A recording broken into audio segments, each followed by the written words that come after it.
Welcome to a time long forgotten, where survival wasn't a choice, but a constant battle. This is Dark Age Britain, an era cloaked in fog and shadow, where the comforts of modern life didn't exist and the line between life and death was drawn daily in the soil, the hearth, and the sky. In the next hour, you won't just learn about history, you'll live it. You'll feel the bitter cold seep through the cracks of a timber hut. You'll smell the thick smoke curling from a hearth that must never go out. You'll walk beside those who rose with the dawn to toil for a single meal, and risk everything for it. This isn't a tale of kings or conquest. This is the quiet, brutal, beautiful reality of ordinary people, mothers, farmers, children, whose strength shaped a nation from darkness. From the struggle for food to the fear of the night, from forgotten rituals to the power of belief, this is a world that whispers truths modern life has taught us to forget. So lie back, close your eyes, and let us take you through 24 hours in Dark Age Britain, a journey through struggle, survival, and the enduring spark of humanity. Dawn breaks over Dark Age Britain, a journey through struggle and survival. The first fragile light of dawn stretches slowly across the mist-laden hills of Dark Age Britain, a land where history's shadow is long and the future uncertain.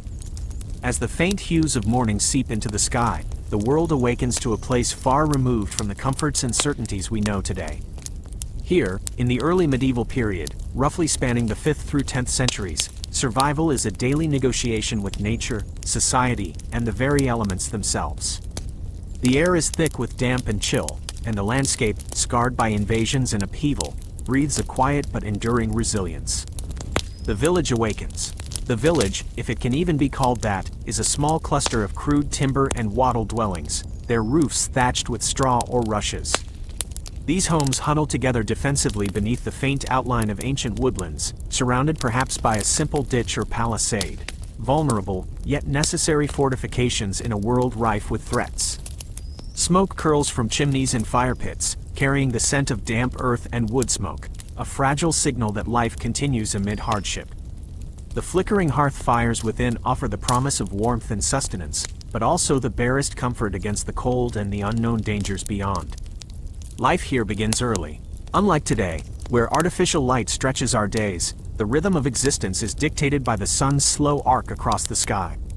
Before the first hammer falls in the village forge, before livestock are let out to graze or fields tilled, there is a moment of quiet preparation. From the earliest centuries after the Roman withdrawal from Britain, these communities bear the weight of transition and loss. The infrastructure of a once mighty empire lies in ruins, roads are overgrown, and towns have shrunk or vanished entirely. The old order has fractured, new kingdoms rise from the ashes, and with them, new struggles. In the faint glow of morning, figures emerge from their dwellings. Men's faces are weathered by years of exposure to the elements, their hands roughened by labor. Their clothes, simple woolen tunics or coarse linen, bear the stains of endless toil. Their eyes, dark and steady, reflect both a weariness born of hardship and a fierce determination to provide and protect. Women follow closely, carrying the burdens of the household, fetching water from the nearby stream, tending to the children, preparing the simple meals that will fuel the day's labor. Even the children, though small and fragile, are thrust into the rhythms of survival, learning the skills and customs that will one day define their place in this harsh world. Work and sustenance in a precarious world. The blacksmith's forge, a cornerstone of village life, awakens with the rhythmic pounding of hammer on anvil. This is a sound that carries beyond the immediate settlement, a steady heartbeat in the quiet landscape. The blacksmith is both craftsman and keeper of knowledge, his skill vital for the community's survival. Tools, weapons, and farming implements are shaped in his fire, each strike echoing the pulse of life itself. Yet, even this role is fraught with struggle. The blacksmith works with crude iron, often recycled or salvaged from Roman ruins or battlefields, smelted in small, smoky furnaces fueled by charcoal. The process is exhausting and hazardous, producing intense heat and noxious smoke. Success depends not only on skill but on endurance and luck. Beyond the forge, the land itself demands constant attention. Fields are small and patchy, carved from dense forests or bogs through backbreaking labor.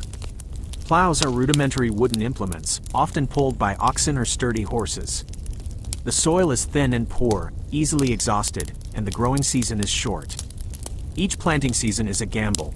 Too much rain, too little sun, or a late frost can devastate the crops and threaten the village with hunger. Grain, the staple of diet, must be carefully tended, harvested, and ground, often by the villagers themselves using hand mills or simple querns. Food, when it is available, is humble and repetitive. Porridge made from barley or oats, dark rye bread baked in crude ovens, boiled vegetables, and occasionally meat or fish. The preservation of food is a challenge. Salt, a precious commodity, is used sparingly, and drying or smoking meat requires time and resources. Famine is an ever-present threat. When the crops fail, the people suffer in silence, their survival hanging by the thread of limited stores or the generosity of neighboring communities. Disease is another silent adversary. With limited understanding of hygiene or medicine, even a minor wound can become infected, and epidemics, though sporadic, can sweep through villages with devastating effect. Life expectancy is low, and the loss of children to illness is tragically common. Midwives, herbalists, and healers hold vital knowledge passed down through generations, yet their remedies are often as much hope as cure. Social fabric and enduring resilience. As the village awakens fully, the social fabric of Dark Age Britain reveals itself. Society is structured around kinship and allegiance to local lords or chieftains. Power is fragmented, with numerous small kingdoms and petty rulers vying for dominance. Loyalty is exchanged for protection, but trust is hard-earned and fragile. The legacy of Roman administration has vanished, replaced by systems based on personal bonds, warrior culture, and land tenure. Justice is harsh and swift, often administered by the local lord or his representatives, with punishments designed to maintain order and deter rebellion. Religion shapes every aspect of daily life. Though pagan beliefs persist in some areas, Christianity spreads steadily, with monasteries acting as centers of learning, spiritual guidance, and economic activity. The monks' scriptoria preserve ancient texts and produce new manuscripts, illuminating an otherwise darkened world. However, religious life can also be demanding, with strict codes of conduct and rituals that regulate behavior and social norms. Despite the hardships, moments of community and celebration punctuate the year. Seasonal festivals, often tied to agricultural cycles or Christian holy days, provide respite from toil. Storytelling, music, and feasting strengthen bonds and preserve cultural identity. These gatherings are vital for mental and social well-being, reminding the villagers of their shared heritage and collective hope. The physical environment itself is relentless. Winters are cold and harsh, with short days and long nights that test the limits of endurance. Summers bring relief but also the work of tending crops and maintaining defenses. The forests are home not only to game but also to bandits, wild animals, and other dangers. Travel is difficult, and news from distant places arrives slowly, if at all. The unyielding thread of life. As the sun climbs higher on this first day, the village settles into the steady rhythm of work and survival. Each task, no matter how small, carries weight. Every meal eaten, every tool forged, every crop planted is a small victory in a world defined by scarcity and uncertainty. The people of Dark Age Britain live with a constant awareness of mortality, hardship, and the relentless demands of their environment. Yet, in this struggle, something remarkable endures. The roots of future England, Scotland, and Wales are being planted in the fertile ground of resilience and adaptation. The daily acts of survival, the preservation of knowledge and culture, and the bonds of community all lay the foundation for a society that will eventually emerge from the darkness into a new era.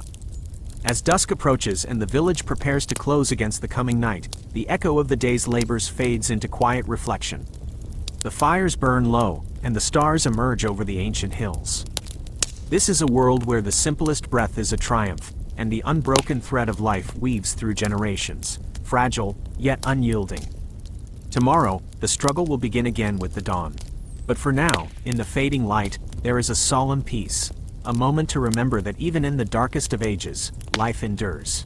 The struggle for food, gathering, hunting, and farming. The life of Dark Age Britain is defined by the most basic of human necessities, food. It is the lifeblood of survival and the center around which every aspect of daily existence revolves. In an age where the abundance of modern supermarkets, refrigeration, and mechanized agriculture is unfathomable, securing food is an arduous and relentless endeavor. For the men, women, and children of this time, The struggle to gather, hunt, and farm not only shaped their bodies and habits but also their very culture, social structure, and worldview. The day's journey begins with the cold and often unforgiving light of morning, as the village rises to face yet another challenge, securing enough nourishment to make it through the days and months ahead. The seasons dictate every action, and the natural world is both provider and adversary. The landscape of Dark Age Britain is a patchwork of dense woodlands, bogs, heaths, and cleared farmland. Each environment offers its own opportunities and dangers for the hungry. Gathering and hunting. Precarious supplements. Gathering is one of the oldest and most dependable sources of sustenance. Women and children often take to the hedgerows, woodlands, and riverbanks to collect what the earth and trees can yield without the exhausting toil of plowing or hunting. Wild berries, nuts, roots, and edible greens provide vital nutrition, especially during times when the stored grains or meat have run low. The knowledge of which plants are safe to eat, which have medicinal properties, and which are deadly is a precious inheritance, passed down through generations by word of mouth. This wisdom forms the backbone of survival, but the work is painstaking, often requiring long hours bent low over the earth, hands stained with sap and soil. Yet gathering alone is insufficient. The yield is unpredictable and seasonal. In late autumn, when berries have been picked bare and roots are harder to find beneath the frost, desperation sets in. Hunger is a constant companion, tightening its grip especially through the long winters when the fields lie fallow and wild game becomes scarce or wary. It is during these times that the skill and bravery of the hunters come to the forefront. Hunting in Dark Age Britain is not the leisurely pastime it might seem in stories. It is a brutal and dangerous necessity. Villagers rely on bows, spears, and traps fashioned from wood, bone, and iron, tools born of painstaking craftsmanship and knowledge of animal behavior. Deer, wild boar, rabbits, and birds form the primary quarry, but success is never guaranteed. The forests are thick and shadowed, concealing both prey and peril. Hunters risk injury from animals defending themselves or from the treacherous terrain itself, hidden bogs, thorny underbrush, and sharp rocks. Every hunt is a gamble with death, and the return, no matter how small, is celebrated as a victory for the entire village. However, hunting also carries social implications. Access to game is often controlled by local lords or chieftains who claim exclusive rights to hunt in certain forests or territories. Poaching is met with harsh punishment, as the balance of power is closely tied to control over resources. For the common folk, the risks of defying these laws may sometimes outweigh the desperate need for food, adding another layer of complexity to the struggle. Farming, the backbone of survival. Farming, then, remains the backbone of subsistence in Dark Age Britain. The act of tilling the soil, planting seeds, and tending crops is an all-consuming cycle that commands every waking hour during the growing season. But the methods and tools available to farmers are rudimentary at best.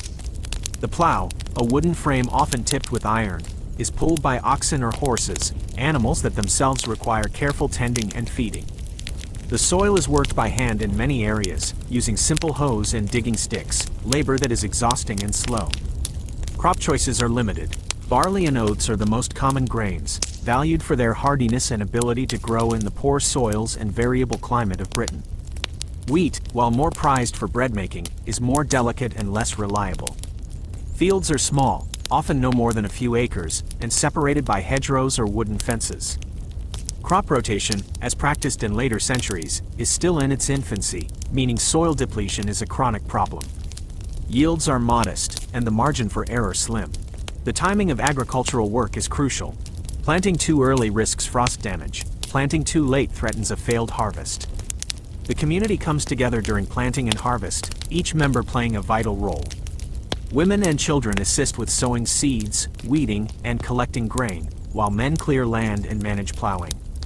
Harvest season is intense and fraught with urgency, as crops must be gathered before the weather turns. Grain is cut with sickles, bundled into sheaves, and then threshed to separate the edible kernels from the stalks, an arduous process requiring strength and coordination. Storage of the harvest is an ongoing concern. Without modern preservation techniques, grain is kept in rudimentary granaries, often raised above ground to deter rodents and moisture. Still, losses to pests, mold, and dampness are frequent. Every kernel saved is precious. Every bit lost could mean hunger or even starvation during lean months. Dietary supplements and societal impact. In times of abundance, villagers might supplement their diet with dairy products from cows, goats, or sheep, and eggs from chickens. But these are luxuries for many. Meat, whether from livestock or wild game, is eaten sparingly. Animals are valuable assets, often kept alive as long as possible to provide milk, wool, or labor. Slaughtering a cow or pig is not taken lightly. It is an event marked by ritual and careful planning to maximize use of the entire animal. Fishermen along Britain's coasts and rivers add another layer to the food economy. Using nets, traps, and spears, they harvest salmon, trout, and shellfish. Fish provide a vital protein source, especially during fasting days dictated by the church or when terrestrial food runs scarce. But fishing is unpredictable and dangerous, dependent on weather, tides, and knowledge passed down through generations. The scarcity of food shapes not only daily routines but also social relations and behaviors. Communities are tightly knit, with mutual aid and sharing necessary for survival. However, scarcity also breeds tension. Competition for limited resources can lead to disputes, theft, and violence. In times of famine, social bonds fray, and desperation drives some to extremes. Historical records speak of instances where hunger led to cannibalism or abandonment. The church exerts a profound influence on dietary habits and social order. Fasting days and dietary restrictions are rigorously observed, reinforcing spiritual discipline but also intensifying the hardship of subsistence. Monasteries become centers of agricultural innovation and food storage, preserving knowledge that will later transform farming methods. Adaptation and enduring hope. Over time, the constant struggle for food drives technological and social adaptation. New crops, tools, and farming techniques slowly spread, improving yields and resilience. Trade networks develop, allowing exchange of surplus grain, livestock, or salt, an invaluable preservative. Yet, for the vast majority of people in Dark Age Britain, daily survival remains a precarious balancing act. As daylight wanes, the village gathers around the hearth once more, sharing the fruits of their toil, be it a bowl of porridge, a piece of coarse bread, or the rare meat stew. Stories of the hunt, the fields, and the sea are told and retold, weaving the collective memory and knowledge necessary for the next day's struggle. The hunger that shadows their lives is tempered by the strength of community, the rhythm of the seasons, and a deep, often unspoken, hope for better days. This relentless battle to secure food shapes every facet of life in Dark Age Britain, defining the people's connection to the land, to each other, and to the uncertain future they face. It is a story of endurance, ingenuity, and survival, a story that echoes through time, reminding us of the profound human will to live, even in the harshest of circumstances. Water and sanitation, the silent threats to life.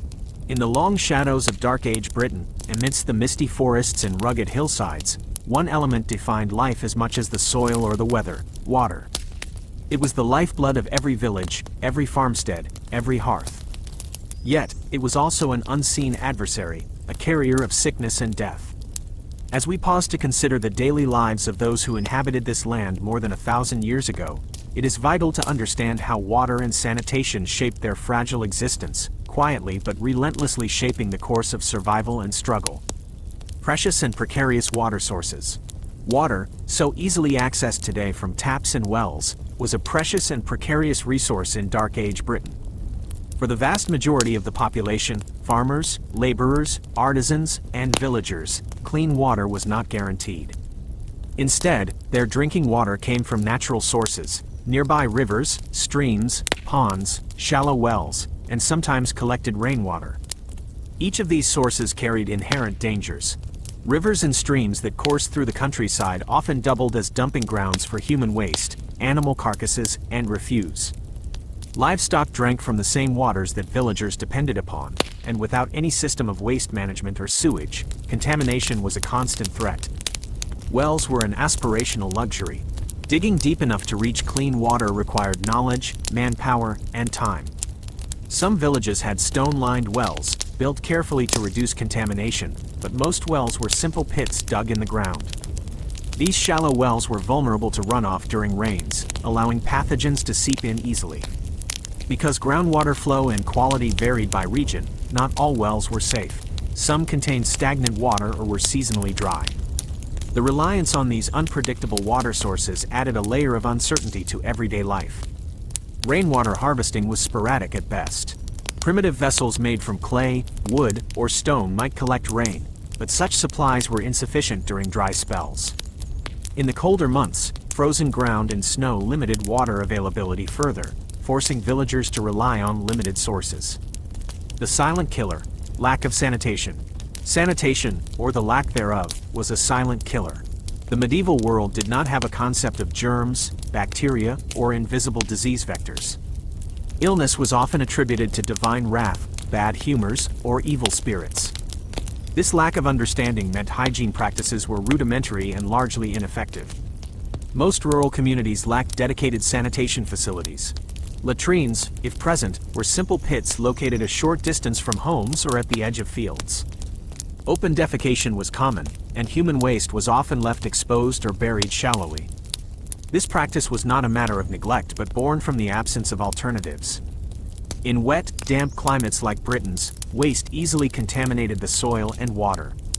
When rain washed excrement into streams and wells, it turned these vital resources into death traps. The communal nature of medieval villages further exacerbated the problem. Houses were close together, livestock wandered freely, and paths to water sources crossed areas where waste was deposited. The close proximity of waste and water led to the proliferation of diseases like dysentery, typhoid, cholera, and other gastrointestinal infections. These diseases were the leading killers, especially of children under 5, the elderly, and the infirm. Infant mortality was extraordinarily high. Estimates suggest that up to 50% of children did not survive beyond infancy, many lost to diseases spread by contaminated water.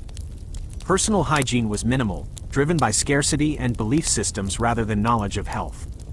Water was too precious to waste on washing, so people bathed rarely. Washing clothes was infrequent, and garments were worn for long periods, often soiled and infested with lice and fleas.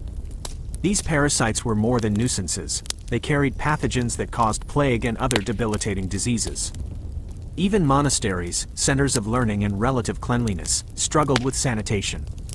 While monks practiced better hygiene than most, they still faced outbreaks of illness and relied on prayer and herbal remedies more than medical science. Their attempts at cleanliness, ritual washings, frequent changes of linen, and modest sewage systems highlight how difficult maintaining sanitation was, even for the well-resourced. Consequences and adaptive strategies. The consequences of this primitive sanitation were staggering. Waterborne diseases could sweep through entire villages with terrifying speed. An outbreak of dysentery or cholera was not just an illness, it was a community crisis. Families were devastated, fields left untended, and labor lost during crucial times like planting or harvest.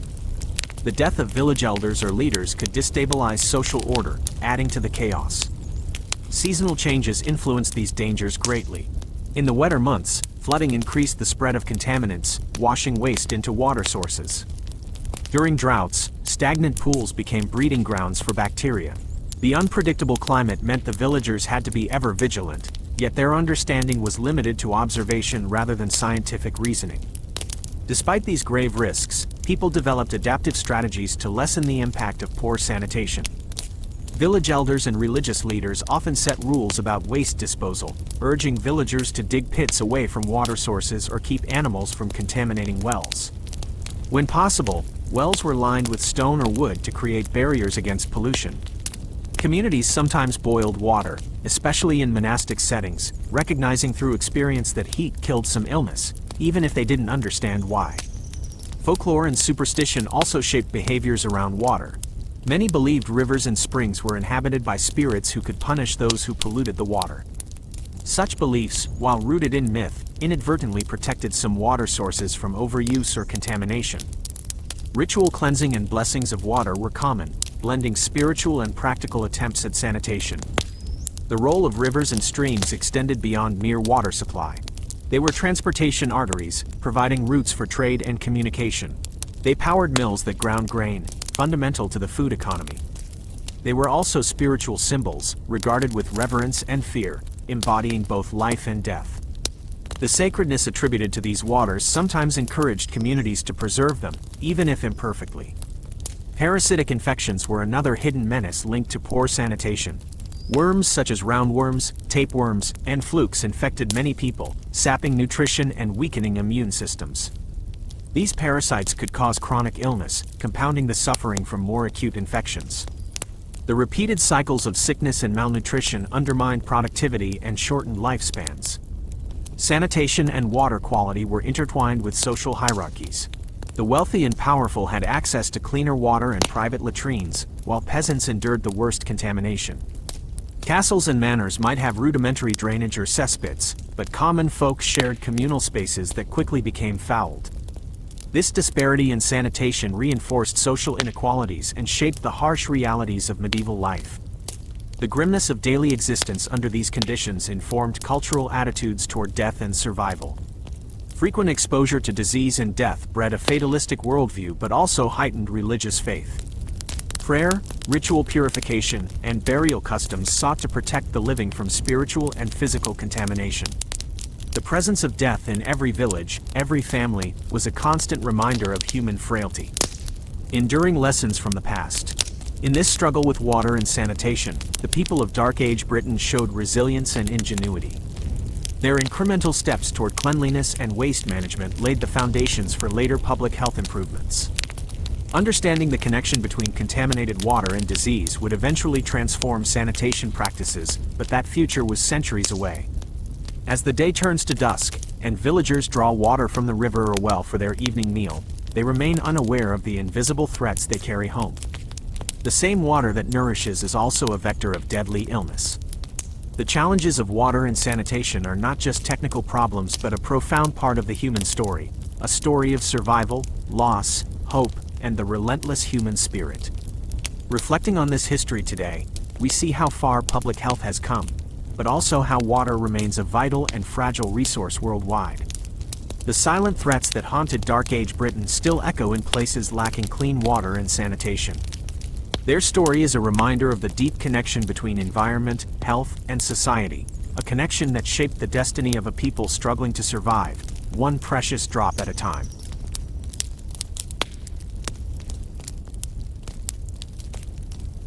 Shelter and hearth, the home in Dark Age Britain. As dawn fades and the soft light of morning settles over the uneven fields and dense forests of Dark Age Britain, the structures that shelter its people stand quietly, a testament to human resilience amid an unforgiving environment. The homes of this era, humble and vulnerable, are the heart of daily life, places of survival, comfort, and community, yet marked by fragility and impermanence. To understand the lived reality of those who inhabited this landscape, we must peer closely at these dwellings, their construction, their materials, their roles, and the ever-present challenges they faced against nature's merciless forces. Primitive construction and materials. Medieval homes in Dark Age Britain were, by modern standards, primitive and modest. They were often small, one-room structures made from locally available materials, built by the hands of the villagers themselves, without architects or formal plans. The choice of materials was dictated not by preference but by availability and necessity. Timber from nearby woods, wattle and daub for walls, turf or thatch for roofing, and earthen floors hardened by constant use. The basic construction method for most rural houses involved a timber frame, erected from rough-hewn logs or poles, often oak or ash, bound together with wooden pegs and woven twigs. Into this frame, wattle, interlaced branches or hazel rods, was woven, creating a lattice that was then coated with daub, a mixture of clay, mud, straw, and animal dung. This coating was not just filler, it provided insulation and some protection against wind and rain, but it was far from impervious. Heavy rains could erode the daub, exposing the wattle beneath, and without regular maintenance, walls would crumble. Roofs were typically made of thatch, layers of straw, reeds, or rushes, tied down to wooden beams. Thatching required skill and constant upkeep, otherwise, the roofs leaked, inviting damp and cold into the interior. In some regions where stone was abundant, houses had stone foundations or even walls, but this was a rarity reserved for the wealthier or more strategically important dwellings. Floors were bare earth, compacted by daily activity. In some cases, homes had simple stone or wooden planks laid down, but dirt floors were the norm. These floors became muddy in wet weather, infested with vermin, and cold in winter, making homes uncomfortable and often unhealthy. Homes were not spacious. A single room might serve as kitchen, bedroom, workshop, and social space all at once. Privacy was minimal, and families crowded together on simple bedding or mats. Doors were heavy wooden slabs, often without locks, and windows were small holes covered with animal hides or wooden shutters rather than glass, which was rare and expensive. The central role of the hearth. Central to every home was the hearth, a modest fire pit set into the floor or built up with stones. The hearth was the heart of the household, the source of warmth, light, and sustenance.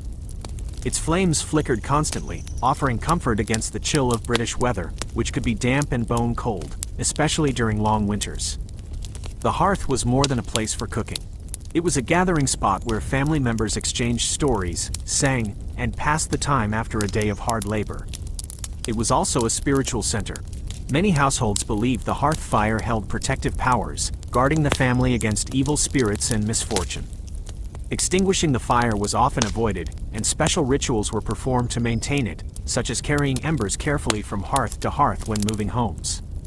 The smoke from the hearth, however, posed its own hazards. Without chimneys or ventilation systems, smoke filled the interior, darkening walls and stinging eyes. Villagers endured constant exposure to smoke inhalation, contributing to respiratory ailments. The blackened timber and soot-stained thatch bore silent witness to years of this smoky existence. Vulnerability and resilience. The vulnerability of these homes to the elements and fire was a daily concern. Strong winds could tear thatch loose, heavy rains soaked walls and floors, and the threat of fire loomed large. A single spark from the hearth could ignite the dry roof, quickly consuming the entire house. Fire was both a necessity and a terrifying hazard. During winter months, keeping the home warm required constant tending to the hearth fire and careful rationing of precious fuel.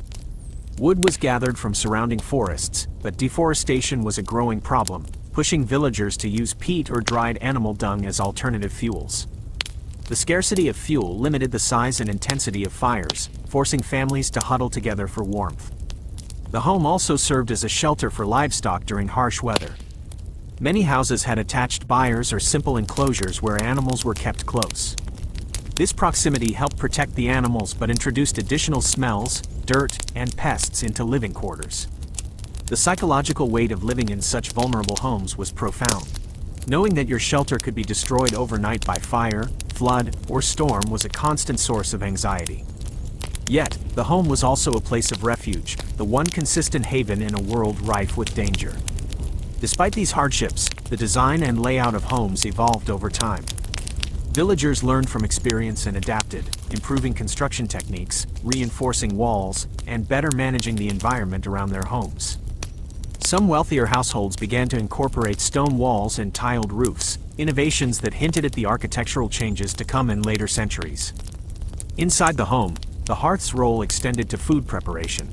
Cooking was done over open flames or simple clay ovens. Food was scarce, and the hearth was essential for transforming raw ingredients into nourishing meals. Smoke-cured meats, porridge, and stews were common fare, each meal centered around the flickering warmth of the fire. The hearth's glow also illuminated the tools and crafts practiced indoors during inclement weather. Weaving, leatherworking, and other domestic industries were performed here, turning the home into a small hub of economic activity. This intimate relationship between shelter, fire, and family life shaped the rhythm of daily existence. The home was not just a physical structure but a symbol of human endurance and communal bonds. In a world where life was fragile and uncertain, the hearth was a beacon of continuity and hope. Enduring legacy. As twilight descends on the village, shadows lengthen across the timber frames and thatched roofs. The flicker of fires within each home signals the close of another day, a day of toil, survival, and simple joys. Behind every door is a story of struggle, ingenuity, and the deep human need for warmth and safety. Looking back from the vantage point of centuries, we can appreciate the profound significance of these humble homes. They were more than shelters. They were sanctuaries where the seeds of modern domestic life were planted amid hardship and perseverance. In understanding the shelter and hearth of Dark Age Britain, we glimpse the intimate and enduring connection between people and place, a connection forged in the firelight of necessity and the shared hope for a safer tomorrow. Childhood in the shadows, growing up amid hardship. In the muted light of dawn, as the village slowly rouses from its restless sleep, the children of Dark Age Britain begin their day, though their experiences could scarcely be called childhood in the modern sense. Unlike the relatively protected and leisurely youth of today, these early years unfolded in a harsh landscape where survival, duty, and danger shaped every moment. To truly understand what it meant to grow up in this era, we must shed the sentimental illusions of innocence and view childhood through the lens of relentless struggle, responsibility, and uncertainty. Precarious beginnings and early responsibilities. From the moment of birth, life was precarious. Infant mortality rates were staggeringly high. Some estimates suggest that up to half of all children never lived to see their 5th birthday. The reasons were many and cruel. Disease, malnutrition, accidents, and the harshness of daily life conspired against the fragile. Babies were born into a world lacking modern medicine, where midwives were trusted more than physicians, and where superstitions often mingled with the scant knowledge of health. In many cases, a newborn's survival was as much a matter of fortune as of care. Newborns were typically swaddled tightly in strips of cloth, an ancient practice thought to protect fragile limbs and calm the infant. Mothers, worn thin by pregnancy, childbirth, and hard labor, breastfed when possible, but hunger and illness made this difficult. Wet nurses were rare, and alternatives to breast milk were often inadequate or dangerous. Exposure to cold, dirt, and parasites was constant, further threatening the infant's delicate body. Despite these challenges, the family's survival depended on the continuation of its bloodline, and so children were treasured, though their existence was tempered by the harsh realities of life. They were introduced early to the rhythms of the household, the chores, the social expectations, and the ever-present need to contribute. Education, as we understand it today, was virtually non-existent for the vast majority. Formal schooling was a privilege reserved for the clergy, nobility, or wealthy merchants. For common folk, the passing of knowledge was oral, practical, and grounded in survival skills. A child's classroom was the home and the fields, the forests, and the village streets. Learning came through observation, imitation, and trial, the unspoken curriculum of life itself. From a young age, children were expected to participate in the work of the family. Boys and girls were assigned tasks according to gender norms. Boys learned to tend livestock, wield tools, and assist in farming. Girls mastered domestic chores such as fetching water, preparing food, and weaving. These responsibilities were not mere preparation for adulthood but necessary contributions to the family's welfare. The day for a child began at sunrise and ended well after sunset, shaped by the demanding cycle of agrarian labor and household management. Play was scarce and brief, confined to moments of reprieve or communal festivities. When it occurred, it was often simple and mimicry-based, games that mirrored adult work or martial skills, such as mock sword fighting or racing. Dangers and resilience. Yet, the dangers lurking around every corner cannot be overstated. Childhood was shadowed by threats both natural and human. Exposure to the elements, cold, rain, and biting winds, was constant. Inadequate clothing and shoes made every outdoor excursion a trial. Childhood diseases such as measles, smallpox, and dysentery swept through villages with devastating effect, often claiming the young before they could fully grasp the world around them. Accidents in and around the home were common. Open fires and smoke-filled dwellings posed burn risks, and the rough, uneven terrain around settlements caused frequent injuries. Sharp tools used for farming and crafting were often within reach, with tragic consequences. The dangers extended beyond the domestic sphere. Raids from rival tribes, bandits, or invading forces could erupt suddenly, scattering families and forcing children to flee or hide in terror. Despite the hardship, the bonds between children and their families were deep and formative. Stories, songs, and oral traditions were vital parts of their upbringing, transmitting not just knowledge but cultural identity and moral lessons. Storytelling by the hearth was a nightly ritual, weaving history, myth, and practical wisdom into the fabric of daily life. These narratives often contained warnings, explanations of natural phenomena, and examples of virtue and vice, guiding young minds in a complex and uncertain world. Religious belief permeated childhood as well. Pagan practices, Christian teachings, and folk superstitions all intertwined to shape a child's understanding of the world and their place within it. Baptism and other rites marked key moments in life, offering spiritual protection and community acceptance. Children were taught prayers, hymns, and moral codes, sometimes by family members, sometimes by clergy or traveling monks, depending on the region and period. Adolescence brought increased responsibility and a gradual preparation for adult roles. Around the age of 7 or 8, many children were expected to take on more demanding work and adhere more strictly to social expectations. Boys might be apprenticed to craftsmen or warriors, learning trades or martial skills that would secure their place in society. Girls began to assume heavier domestic duties, sometimes moving to live with other families as part of marriage arrangements. In some cases, noble or wealthy children received formal tutoring, learning Latin, reading, writing, and religious doctrine. This rare education created a stark divide between social classes, underscoring the vast inequalities that shaped medieval life. For most children, however, literacy was unattainable, and their knowledge remained rooted in the practical and the oral. Childhood was not only shaped by family and village but also by community rituals and festivals, which offered moments of joy and respite. Seasonal celebrations, religious feast days, and local fairs provided opportunities for children to gather, play, and witness communal rites that reinforced social cohesion. Yet even these events were tempered by the omnipresent reality of survival and work.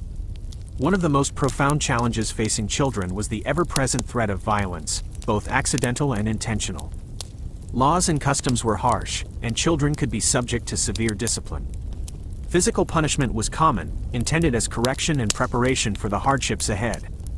The concept of childhood innocence was foreign. Instead, children were seen as small adults in training.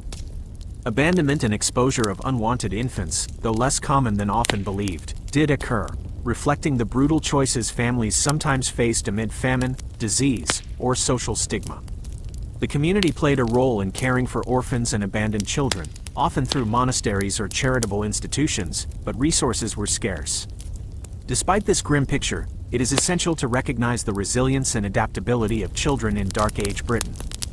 Their experiences forged skills, knowledge, and relationships that sustained families and communities across generations. In the face of relentless hardship, children learned to navigate a complex world with remarkable courage and endurance. Enduring foundations. As night falls, the village quiets, and children, weary from their labors and lessons, find rest in the cramped confines of their homes. The flickering firelight casts long shadows on the walls, and parents whisper prayers for protection through the long, uncertain night. The innocence of childhood was fragile, fleeting, and often overshadowed by the demands of survival, yet it was the foundation upon which the future of Dark Age Britain was built. In reflecting on childhood during this era, we gain a deeper understanding of the profound human struggle to endure and adapt. It challenges modern assumptions about youth and growth, revealing a world where every day was a test of strength, every lesson a matter of life and death, and every small victory a cause for hope. The role of women, strength behind the scenes. In the sprawling, often unforgiving landscape of Dark Age Britain, the lives of women were intertwined with the very fabric of survival. Though history has often rendered them invisible or secondary figures, the truth reveals women as pillars of strength, resilience, and adaptability, quiet yet indispensable architects of daily life and community endurance. To understand their role is to uncover the beating heart behind the scenes of medieval existence, a world where every household, every village, depended on their labor, wisdom, and sacrifice. Unseen labor and domestic challenges. From the first light of dawn, women embarked on their long, exhausting routines, tasks that defy modern notions of leisure or ease. Their work spanned a dizzying array of responsibilities, tending to children, managing the household, producing food, crafting clothing, and supporting agricultural activities. Unlike the more visible labor of men in the fields or in battle, women's contributions were often undervalued, yet without them, the fragile balance of village life would quickly unravel. The domestic sphere was the center of a woman's world, but it was anything but confined or simple. Homes were rudimentary, drafty, and perilous, yet they required constant attention to keep firewood stocked, water hauled from wells or streams, and food prepared and preserved. Women were the cooks, the cleaners, the healers, and the teachers within their households. They spun wool and flax into thread, wove textiles, and mended garments, skills essential not only for comfort but for survival. Childbirth was among the most perilous aspects of a woman's life, a daily shadow looming over her existence and that of her family. Without the benefit of modern medicine, childbirth was fraught with danger for both mother and infant. Mortality rates were alarmingly high. Midwives, women skilled through experience and oral tradition, provided the best care possible in dimly lit huts, using herbal remedies and intuitive knowledge passed down through generations.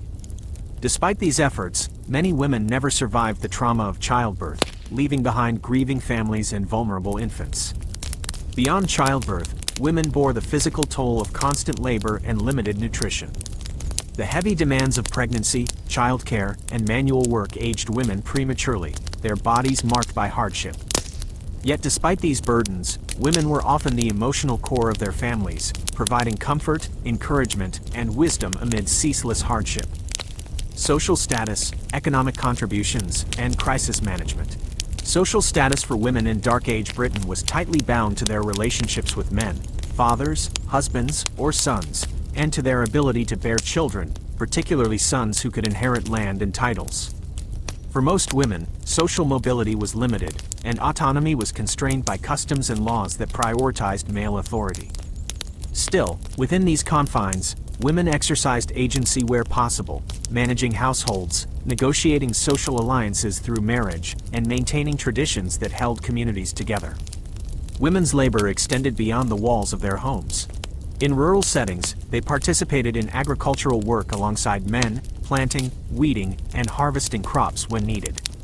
They tended to small livestock, chickens, goats, sheep, providing eggs, milk, and wool that supplemented the family's diet and economy.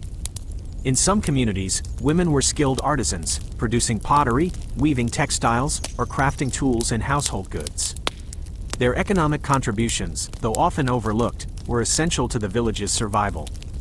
In times of crisis, whether famine, disease, or conflict, women's roles became even more critical. They managed scarce resources, tended the sick, and maintained social cohesion.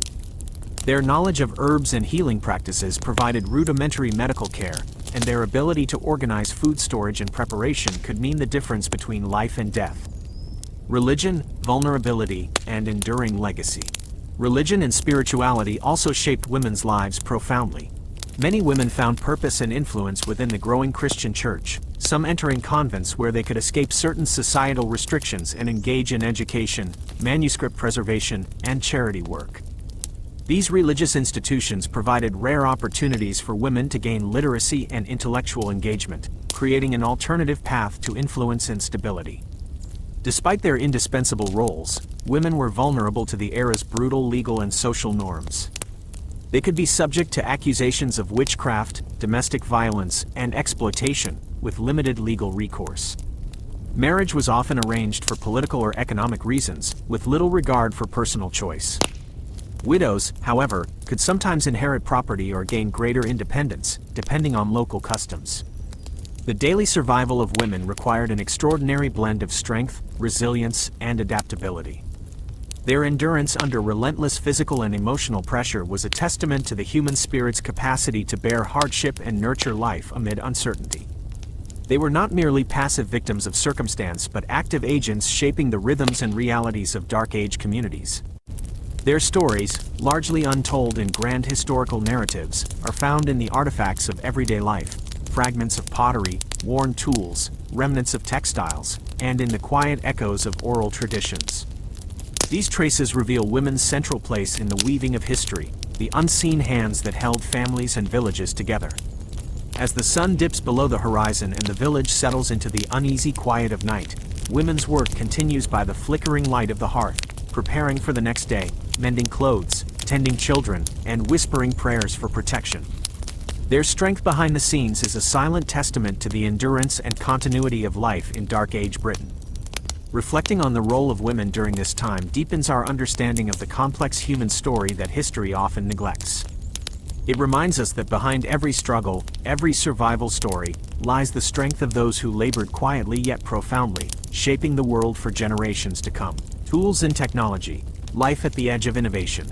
In the vast tapestry of Dark Age Britain, technology was not the gleaming engine of progress we often imagine today, but rather a modest collection of indispensable tools, crafted, adapted, and passed down with reverence.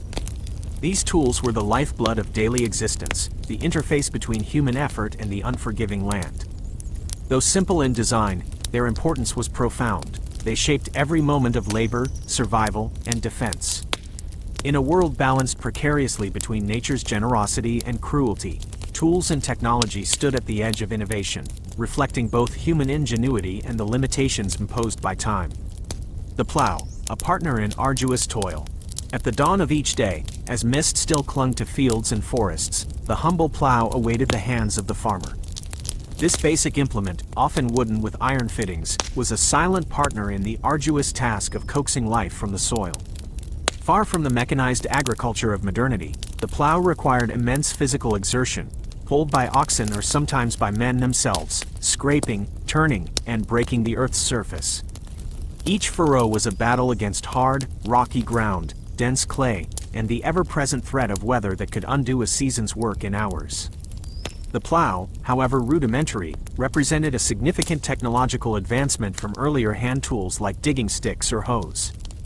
Its gradual refinement in the Dark Ages signified a shift towards more efficient farming methods.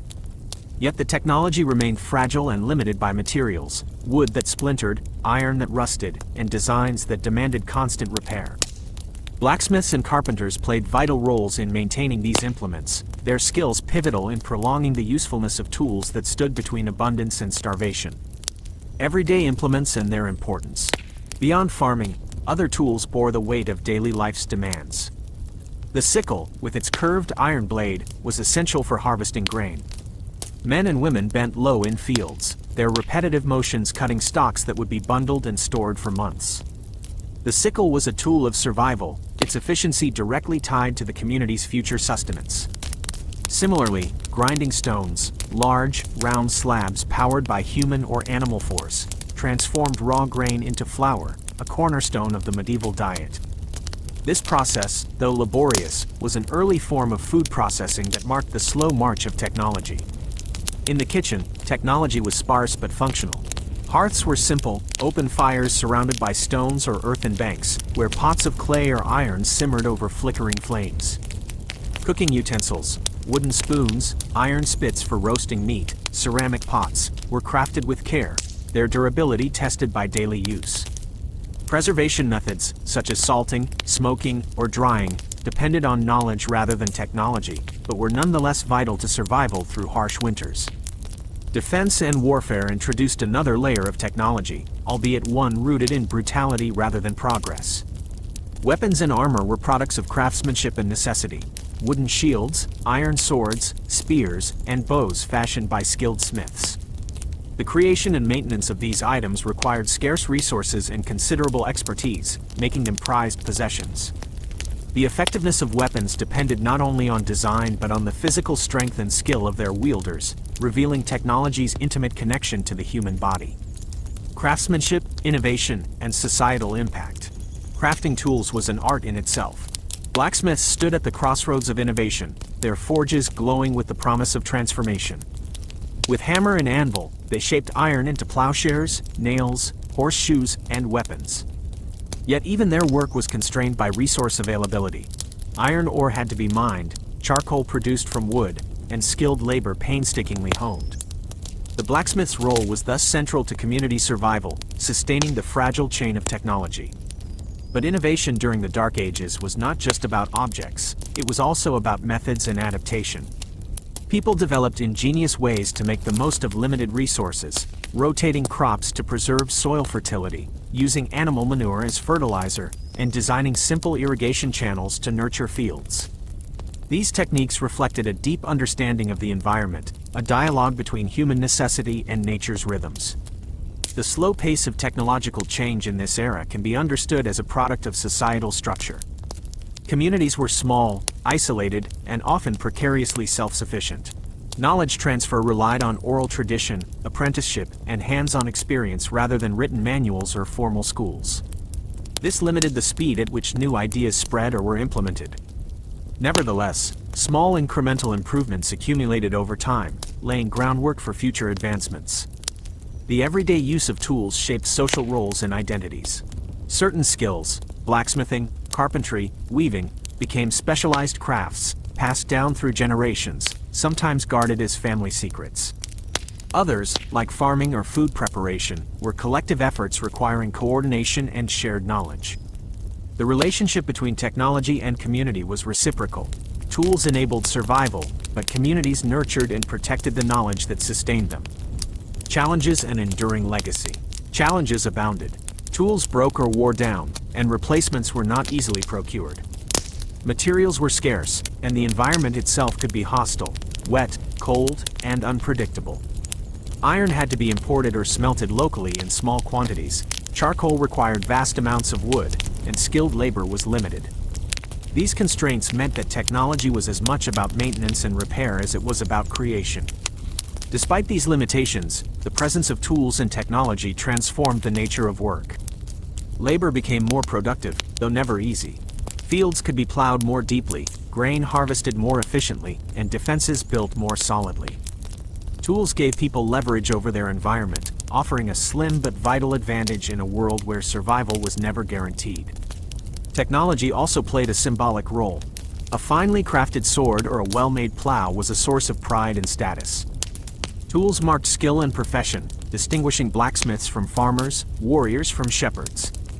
The ritual around forging weapons or preparing harvest tools carried social significance, reinforcing communal bonds and identity. In reflecting on tools and technology during the Dark Ages, one must resist the temptation to view this era solely through the lens of backwardness.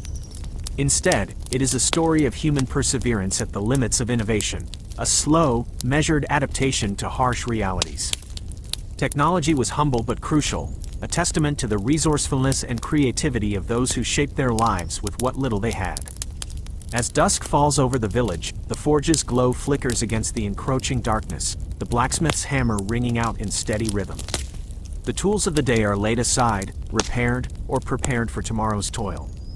These implements, simple yet vital, are silent witnesses to human resilience, the quiet edge where survival meets invention in the long shadow of history. The burden of illness, healing and despair. In the quiet corners of Dark Age Britain, beyond the toil of daily labor and the rhythm of village life, a far more invisible battle raged, one against illness and injury. This was a world where the body, already worn thin by relentless work and scant nutrition, faced an endless array of threats. Disease, infection, and wounds were ever-present specters, and the knowledge of healing was primitive at best, tangled with superstition, ritual, and a desperate hope for relief. The burden of illness weighed heavily on every household, casting long shadows of despair and uncertainty that shaped the very fabric of survival. Unseen killers, disease and infection. Common diseases thrived in conditions that now seem unimaginable. Without effective sanitation or clean water, infections spread easily through villages packed tightly within wooden fences and earthen walls. Respiratory ailments, fevers, and gastrointestinal diseases claimed many lives, particularly among the vulnerable, the very young, the elderly, and the infirm. Tuberculosis, smallpox, and dysentery were among the invisible killers lurking in damp huts and crowded communal spaces. To the people of the time, the cause of these maladies was often a mystery, attributed to curses, angry spirits, or the imbalance of humors, an ancient medical theory that believed health depended on the harmony of bodily fluids. Injuries, too, were a constant hazard. From cuts and broken bones sustained during farming or hunting, to wounds inflicted in tribal skirmishes or accidents around the forge, the risks were numerous. The tools and weapons used daily were sharp and heavy, but protection was minimal. Leather or wooden shields offered some defense, but even the most careful could suffer grievous harm. Without anesthesia or antiseptics, any injury could become a death sentence if infection set in. Blood poisoning was feared and inevitable in many cases, with limited means to intervene. Primitive treatments and profound suffering. The treatment options available were rudimentary, reflecting the era's fragile grasp of medicine. Healing was a blend of folk wisdom, herbal remedies, religious rites, and practical nursing care. Local healers, often women, used plants like willow bark, known for its pain-relieving properties, or poultices of herbs to soothe wounds. Yet their effectiveness was constrained by a lack of understanding of germs and hygiene. Often, the best treatment was rest and hope, as wounds left open or bandaged with unclean materials became breeding grounds for infection. Pain and suffering were woven deeply into the human experience. There was little relief for chronic conditions such as arthritis or dental infections, which could sap strength and spirit over years. The psychological toll of constant illness, injury, and death was profound but largely undocumented in surviving texts. Grief was a quiet companion in every household, its weight felt in the hushed tones of mourning and the emptiness left by lost children or spouses. Life was fragile, and death often came swiftly and without warning, creating a cycle of loss that shaped every family's story. Resilience, belief, and enduring legacy. Yet amidst this grim reality, there were moments of resilience and hope. Communities gathered to care for the sick and injured, pooling knowledge and resources. The communal hearth was a place not just for warmth and food, but also for tending to the ailing. Family members, neighbors, and healers worked tirelessly, their hands gentle and patient, their presence a balm in the face of despair. This collective effort underscored the social bonds that allowed communities to endure. Religion and superstition played a dual role, offering comfort while sometimes complicating healing. Prayers, charms, and rituals aimed to ward off evil spirits or invoke divine intervention. Christian missionaries brought new ideas about illness and healing, introducing prayers and relics believed to have miraculous powers. However, these spiritual remedies coexisted uneasily with older pagan traditions, creating a complex landscape of belief that shaped how people understood and confronted disease. The psychological impact of this environment cannot be overstated. Living with the constant possibility of sickness or injury demanded a mental fortitude that modern individuals might find unimaginable. Fear was a shadow that accompanied every cough, every fever, every scrape. At the same time, acceptance of death as a natural and ever-present part of life fostered a somber resilience. Stories, songs, and oral histories often reflected themes of suffering and redemption, weaving illness into the cultural fabric. Dark Age Britain's medical knowledge was a fragile bridge between ancient practices and the slow march toward modern science. The era lacked formal medical institutions or universities. Instead, knowledge was transmitted orally, often by women who served as midwives and herbalists. The introduction of written Latin texts from the Roman world and the Christian Church gradually enriched understanding, but these advances were slow to reach isolated rural communities. Most people relied on what they knew through lived experience and tradition. Childbirth was one of the most perilous moments for women and infants alike. Mortality rates were high, and midwives played critical roles, their knowledge vital for survival. Yet complications often meant tragedy, and infant mortality cast a long shadow over family life. The arrival of a newborn was both a blessing and a risk, a fragile spark against the harsh realities of the age. Injuries from warfare added another dimension to the burden of illness. Tribal conflicts, Viking raids, and localized skirmishes brought wounds that were difficult to treat. Amputations were rare but sometimes necessary, and the absence of sterilization made any surgical intervention risky. Survivors bore physical scars that were reminders of violence and survival, and psychological scars rarely acknowledged but deeply felt. Despite the darkness of this picture, there was an underlying thread of human determination. The people of Dark Age Britain found ways to cope, to heal when they could, and to accept when they could not. Their experiences remind us that health and illness have always been intertwined with culture, belief, and community. As night falls over the village, the flicker of candles in simple homes illuminates faces marked by hardship and hope. The sick are tended with quiet care, prayers whispered into the shadows. The burden of illness is heavy, yet life sustains, fragile, precious, and defiant. In understanding the burden of illness in Dark Age Britain, we glimpse the profound human struggle to survive amid uncertainty and suffering. It is a story not only of despair but also of resilience, a testament to the endurance of the human spirit when faced with relentless adversity. Religion and superstition, seeking meaning in darkness. In the shrouded world of Dark Age Britain, where daily life was a continuous struggle for survival against famine, disease, and conflict, the unseen realm of religion and superstition held immense power over the hearts and minds of the people. As physical threats pressed in from every side, spiritual beliefs offered a refuge, a framework to explain the inexplicable, to seek comfort amid suffering, and to assert a semblance of control over a chaotic and uncertain existence.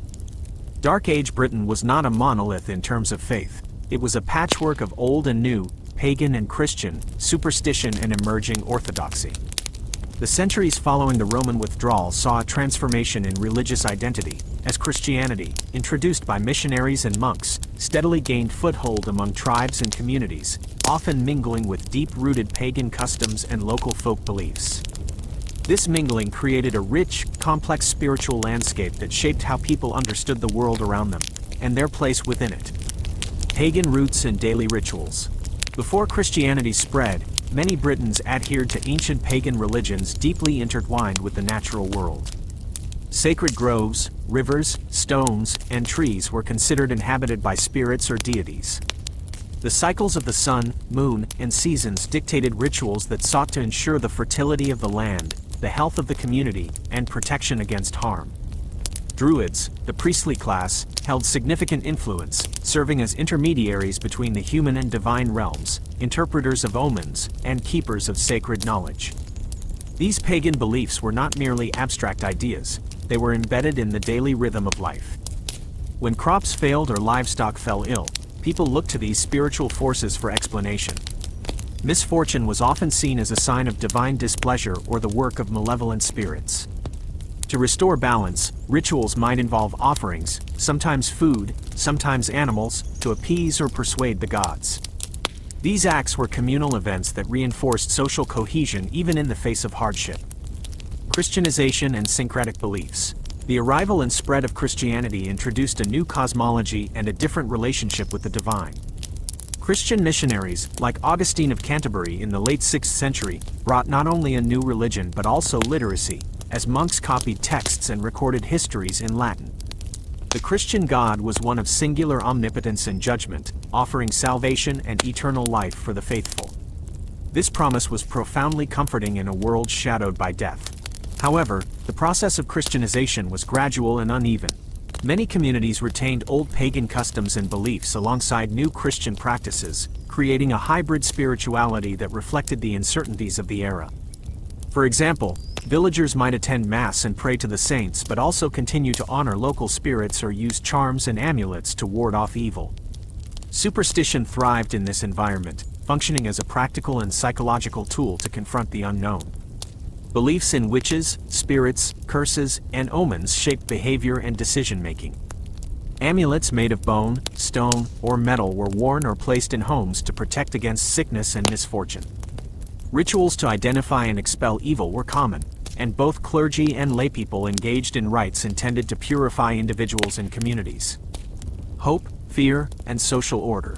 One of the most striking aspects of this spiritual landscape was the way religion and superstition provided a language of hope and meaning amid the relentless hardships of life. When famine struck or disease spread, when death came suddenly or pain lingered, these beliefs offered explanations that transformed suffering from random misfortune into part of a divine or cosmic order. This reframing was essential for psychological endurance, helping people to accept hardship with resignation or even dignity. Religious festivals punctuated the year, marking moments of communal renewal and shared identity. Christian holy days such as Easter and Christmas were layered over older seasonal celebrations tied to the agricultural calendar. These festivals brought light and warmth to the cold, dark months, combining prayer, feasting, and ritual in ways that strengthened community bonds and reinforced faith. The church, in its evolving form, became a center of village life, not only a place for worship but also a hub for social gathering, education, and charity. Monasteries preserved knowledge and offered care to the sick and poor, embodying the Christian ideal of compassion. Clergy wielded moral and social authority, mediating disputes, blessing fields, and conducting rites of passage from baptism to burial. Yet, faith was also a source of fear. The promise of divine judgment, eternal punishment, and hellfire haunted the collective consciousness. Sin was a constant concern, and confessing one's transgressions became a vital practice. This spiritual anxiety shaped behavior and social order, encouraging adherence to norms and obedience to the church and community leaders. The tension between hope and fear, faith and superstition, reflected the precariousness of life in Dark Age Britain.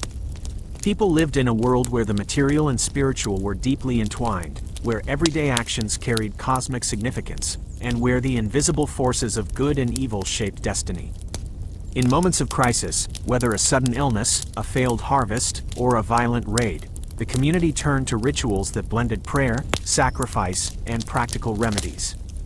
These acts were not just attempts to influence the divine but also expressions of solidarity, reinforcing social bonds and collective resilience. Enduring meaning. This spiritual fabric shaped even the most mundane aspects of life. Naming a child, choosing a marriage partner, or setting out on a journey involved blessings and protections drawn from both Christian and pagan traditions. The boundary between the sacred and the everyday was porous, with symbols and signs ever present. In reflecting on the religion and superstition of Dark Age Britain, we see a people seeking light in the darkness, meaning in suffering, and control in chaos. Their beliefs, sometimes contradictory, often mysterious, revealed a deep human need to connect with something greater than themselves, to find purpose in pain, and to imagine a future beyond the hardships of the present. As night deepens and shadows lengthen, the flicker of candles in a humble cottage casts shapes that seem alive with ancient power. In whispered prayers, in the touch of a healing herb, in the turning of a prayer wheel, the people of Dark Age Britain reached across the veil of uncertainty, anchoring their fragile lives in faith and hope. In this delicate dance between belief and reality, between the seen and unseen, they carved out their place in a world that offered little certainty but infinite mystery. Their story reminds us that even in the darkest of times, the human spirit seeks light, not only to survive but to endure with meaning.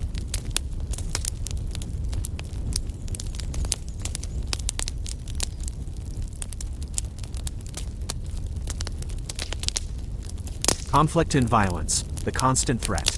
To step into the world of Dark Age Britain is to enter a landscape shaped as much by conflict as by culture or climate.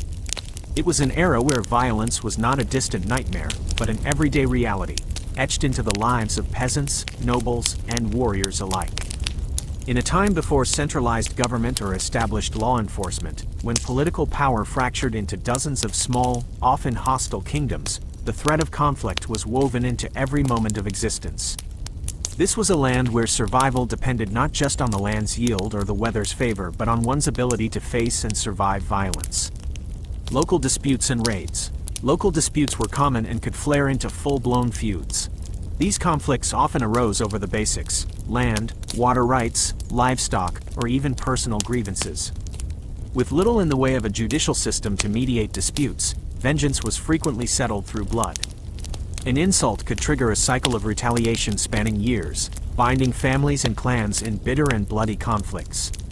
In a society that prized honor and loyalty, to lose face was to invite danger, and to defend it might mean death. Villages themselves were not safe havens. Raids were a perpetual fear. Whether from rival clans, roaming bandits, or opportunistic warriors, sudden attacks could devastate entire communities. Homes could be torched, fields trampled or stolen, and families torn apart. The early medieval period in Britain saw frequent raiding parties, not just local squabbles, but also incursions by Norse Vikings from the north, Saxons, and other groups pressing for power. These raids created a climate of tension, forcing villagers to remain on alert, especially as the sun began to set and darkness offered cover for attackers. Crude defenses and fragmented power. Defenses were crude but necessary. Villages often built wooden palisades, simple walls made of sharpened logs, as a first line of defense. Some sought refuge in natural features, hills, dense forests, or near rivers that could serve as barriers. The central hearth, the heart of the village and home, became a beacon and a refuge in the dark. Watchmen were stationed on hilltops or towers, their eyes straining for any sign of an approaching threat. Fires burned constantly, their smoke signaling safety or danger. The communal nature of defense fostered a tense solidarity. Everyone's survival depended on vigilance. Power during the Dark Ages was fragmented and unstable. Britain was divided into numerous small kingdoms, each ruled by a lord or king with their own warriors and ambitions. Loyalty was personal and often volatile. Alliances formed and dissolved quickly, sometimes sealed by marriage and other times broken by betrayal. These rulers maintained private armies, bands of warriors loyal not to a distant crown but to the local lord who paid or rewarded them. Warfare was thus both local and political, with disputes between villages often intertwined with broader territorial ambitions. Brutal combat and psychological toll. Battle in this era was stark and raw, very different from the organized, formalized conflicts of later medieval periods. Combat was close quarters, brutal, and chaotic. Warriors fought face to face, armed with swords, axes, spears, and shields. Armor was limited, often just leather, padded cloth, or chainmail for the wealthy. Most fought with only their wits, strength, and the protection of a wooden shield. The battlefield was a cacophony of clashing metal, war cries, and the cries of the wounded. Injuries were gruesome, and death was immediate and common. Yet, violence was not confined to open battlefields. Within settlements, blood feuds could erupt into sudden street fights or assassinations. Political intrigue was rife in the courts of local kings and lords, where betrayal could be as deadly as the sword. The stakes were high. Losing a feud or falling out of favor could mean exile or death. Thus, fear permeated daily life. Trust was scarce. Every stranger might be a spy or an assassin in waiting. Families were cautious, and friendships were alliances forged with care. The psychological burden of living under this constant threat was immense. Parents taught their children the sounds of danger, the clatter of hooves, the ringing of a bell, the cry of a watchman. Women learned how to secure their homes, prepare for siege, or flee at a moment's notice. Men drilled endlessly in the use of weapons and the art of war. Stories of past battles and heroic defense were passed down as both warnings and inspiration. The culture of fear and vigilance shaped the very identity of communities. Impact on economy and society. Conflict also shaped the economy. During times of war or raids, farming could not be safely pursued. Crops went untended, livestock was stolen or slaughtered, and famine loomed. Trade routes were dangerous, cutting off access to goods and luxury items that might otherwise improve daily life. Refugees fleeing violence strained resources in safer areas, forcing communities to balance charity with survival. Entire villages were sometimes wiped off the map, their ruins swallowed by forest or reclaimed by the earth. These losses were not just physical but cultural, erasing histories and memories. Despite the omnipresence of violence, life went on. Communities rebuilt, and survivors banded together. The resilience of these people was extraordinary. They adapted to a world where every day might bring ruin. The cycles of planting, harvesting, defending, and mourning were intertwined. Festivals, religious ceremonies, and communal gatherings offered rare relief from the relentless tension. These moments of peace were cherished, brief respites in a life defined by uncertainty. The church, growing in influence, offered a different kind of struggle. While preaching peace and moral order, it sometimes sanctioned violence in the form of holy wars or spiritual punishments. Monasteries could be places of learning and refuge but also targets for raiders. Faith became both a solace and a battleground of ideas, as old pagan beliefs mingled uneasily with Christian doctrine. The spiritual dimension added complexity to the social fabric, offering hope amid hardship but also justifying some of the era's bloodshed. Enduring spirit. Stories from the period are filled with examples of bravery and tragedy. A farmer defending his family from marauders with a pitchfork. A young warrior learning to wield a sword under the guidance of a grizzled veteran. A village elder negotiating a fragile peace between warring clans.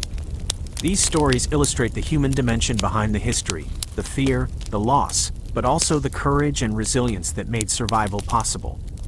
The omnipresent threat of violence forged a culture where readiness was paramount.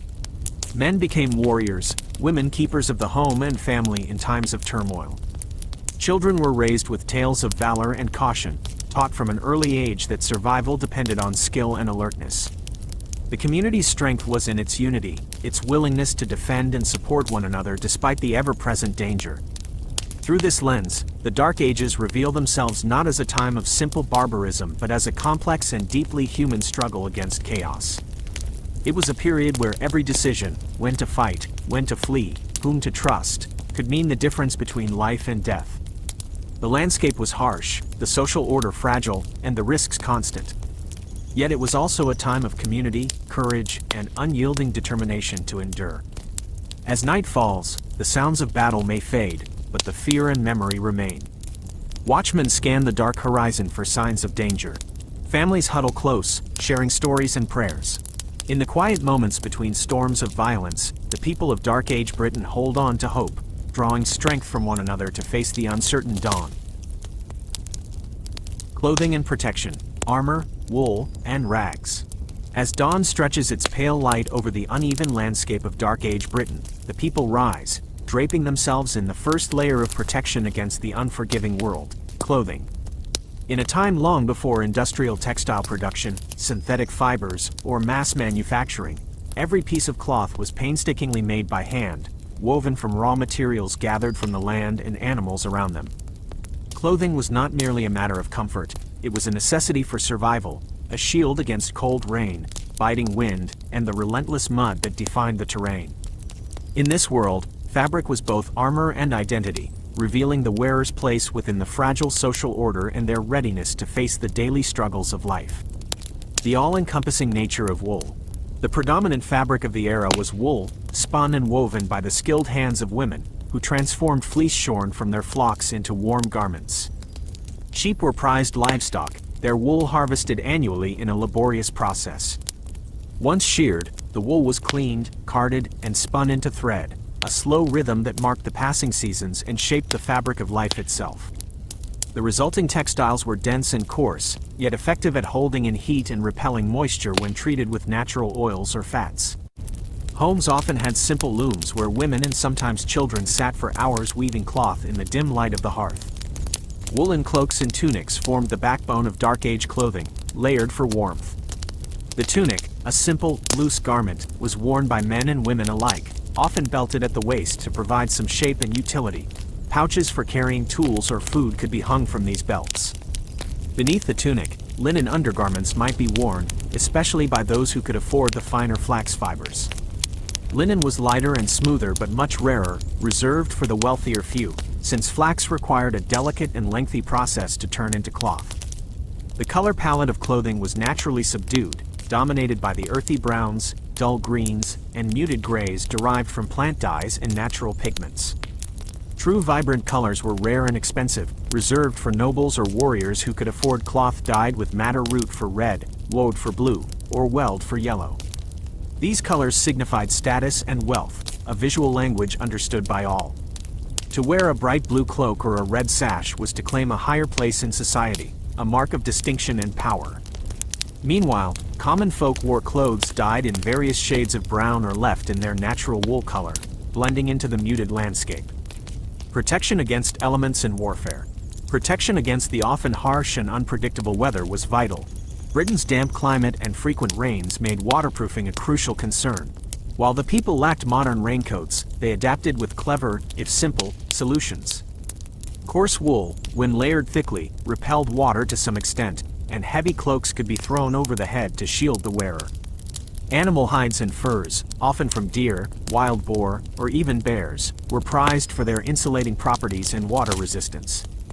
Hunters and warriors sometimes donned fur-lined garments or cloaks, both for warmth and the intimidating appearance it lent them. The practicalities of dress extended beyond warmth and protection into the realm of warfare and defense. Armor was a luxury, expensive and rare, worn mostly by the elite warrior class. The typical foot soldier might have only a wooden shield and a helmet made from leather or iron, while wealthier warriors could afford chainmail shirts, known as byrnie or mail, painstakingly fashioned from thousands of interlinked iron rings. These chainmail shirts, heavy and cumbersome, were among the best protection against the swords and arrows of the day. A warrior's helmet, sometimes reinforced with a nasal guard or faceplate, provided essential defense in battle. These items were not simply practical. They were symbols of status and power, often passed down through generations, cherished heirlooms that carried the weight of family honor. Daily wear, footwear, and adornment.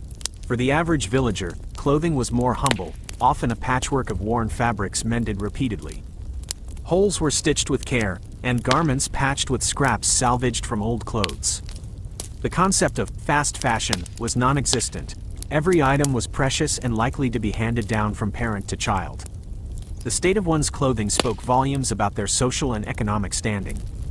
Ragged clothes marked poverty and hardship, while well-maintained, dyed garments indicated wealth or a skilled trade. Children's clothing was practical and simple, designed to endure rough play and work alongside their parents. Woolen leggings, tunics, and simple leather shoes protected young bodies from the elements and sharp underbrush. As they grew, children were taught the importance of maintaining their clothing, learning to sew and mend as part of their daily responsibilities. Shoes and boots were another vital form of protection and status. Made from leather tanned using traditional methods, footwear was essential for walking long distances across rough terrain.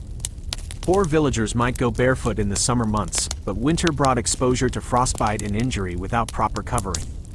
More affluent individuals could afford sturdier, well-crafted leather boots, sometimes lined with fur for added warmth. Cobblers and tanners were valuable tradespeople, their skills vital to community survival.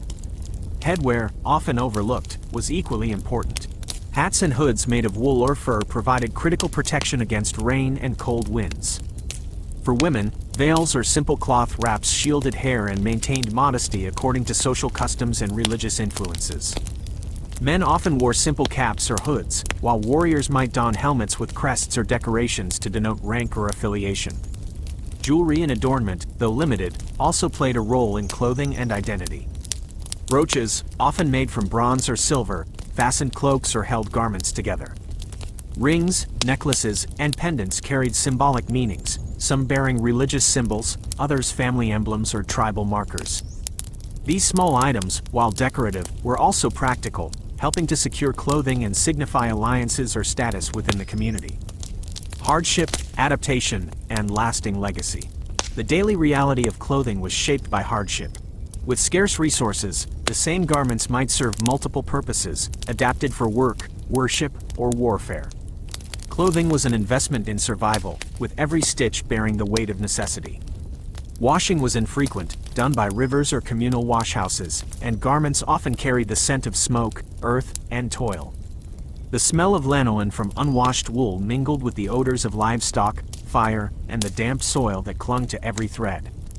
In times of scarcity, clothing became even more precious. Crop failures, raids, or disease outbreaks could reduce access to materials.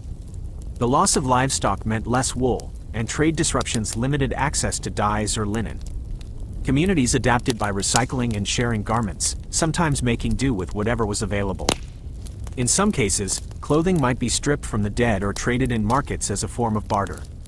This intimate relationship with clothing extended beyond the practical. For the people of Dark Age Britain, how they dressed was an expression of resilience, community, and identity. The materials they wore connected them to the land and the animals that sustained them. Each thread was a testament to the endless labor that shaped their days, from shepherding sheep to spinning wool, from tanning leather to stitching seams by firelight. As dusk falls, the people prepare for another cold night. Cloaks are wrapped tighter, hoods drawn up, and shoes pulled on for warmth. The flickering light of the hearth casts shadows on the rough woolen fabrics, worn yet steadfast. Clothing, in this harsh world, is more than protection. It is a second skin, a symbol of endurance in a time when every day was a fight for survival. In this way, the garments of Dark Age Britain tell a story of a people shaped by their environment, their struggles, and their hopes. They are a quiet testament to the human spirit's capacity to adapt and persevere. Under layers of wool and leather, beneath ragged hems and iron rings, beats the heart of a society striving to survive, to hold on to dignity, and to face the uncertain dawn. Travel and communication, isolation and connection. In the sprawling and rugged landscape of Dark Age Britain, where dense forests and rolling hills stretched unbroken for miles, travel was not merely a means of getting from one place to another. It was an ordeal, a challenge that tested every fiber of human endurance and ingenuity.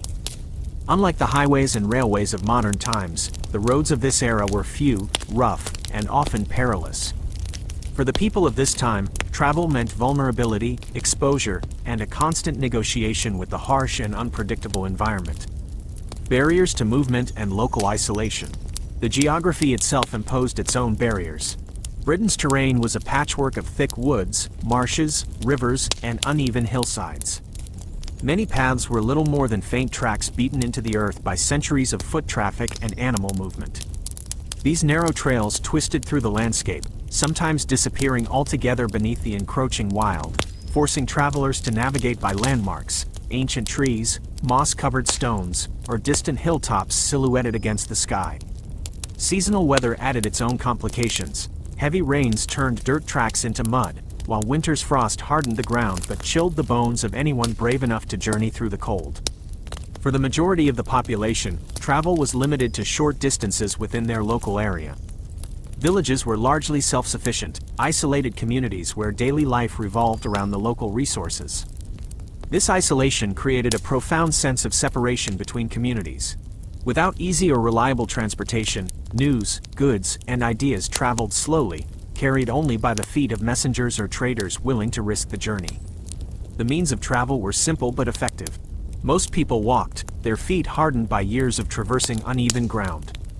Horses were a valuable but scarce resource, primarily owned by wealthier individuals such as nobles or warriors.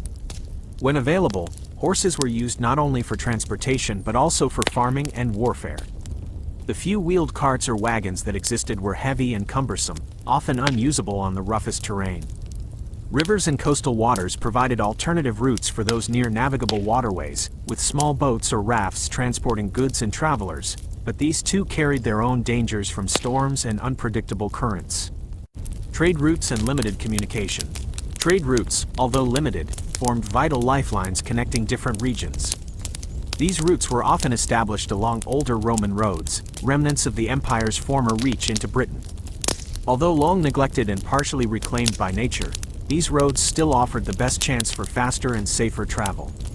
Merchants, traders, and messengers used them to move goods such as salt, wool, metalwork, and pottery, as well as news and cultural influences. Yet even these main roads were vulnerable to attack by bandits or hostile groups, adding an ever-present element of danger to travel.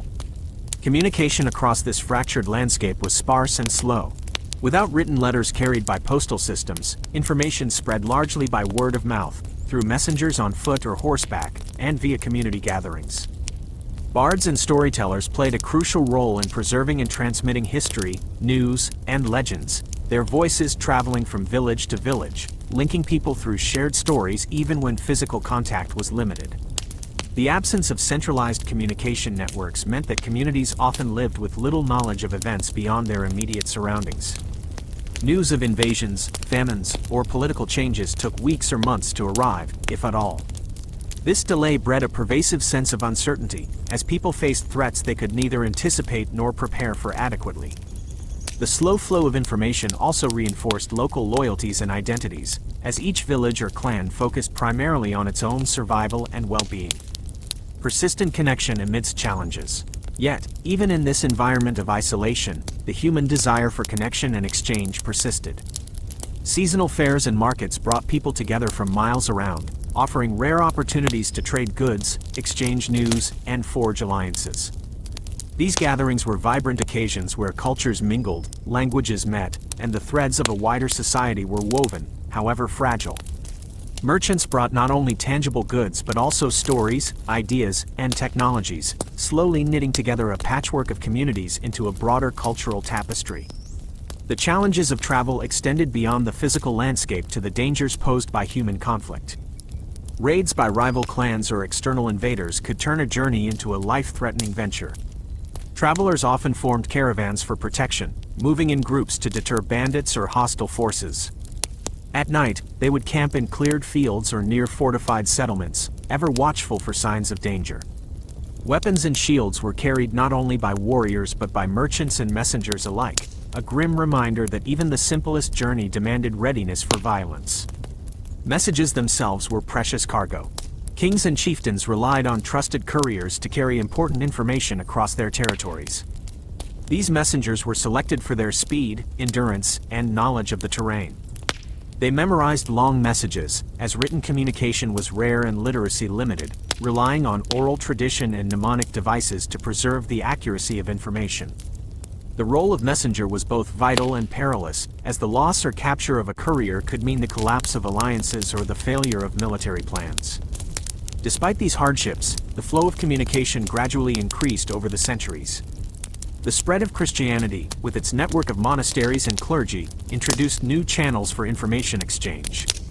Monasteries became centers not only of religious life but also of learning, manuscript copying, and correspondence.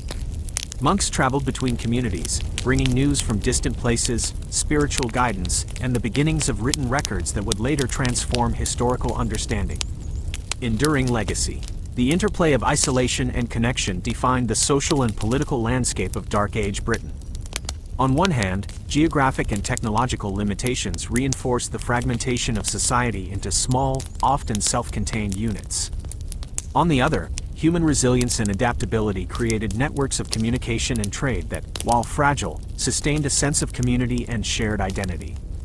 Travel, therefore, was more than a physical act. It was a metaphor for the human condition in this turbulent era.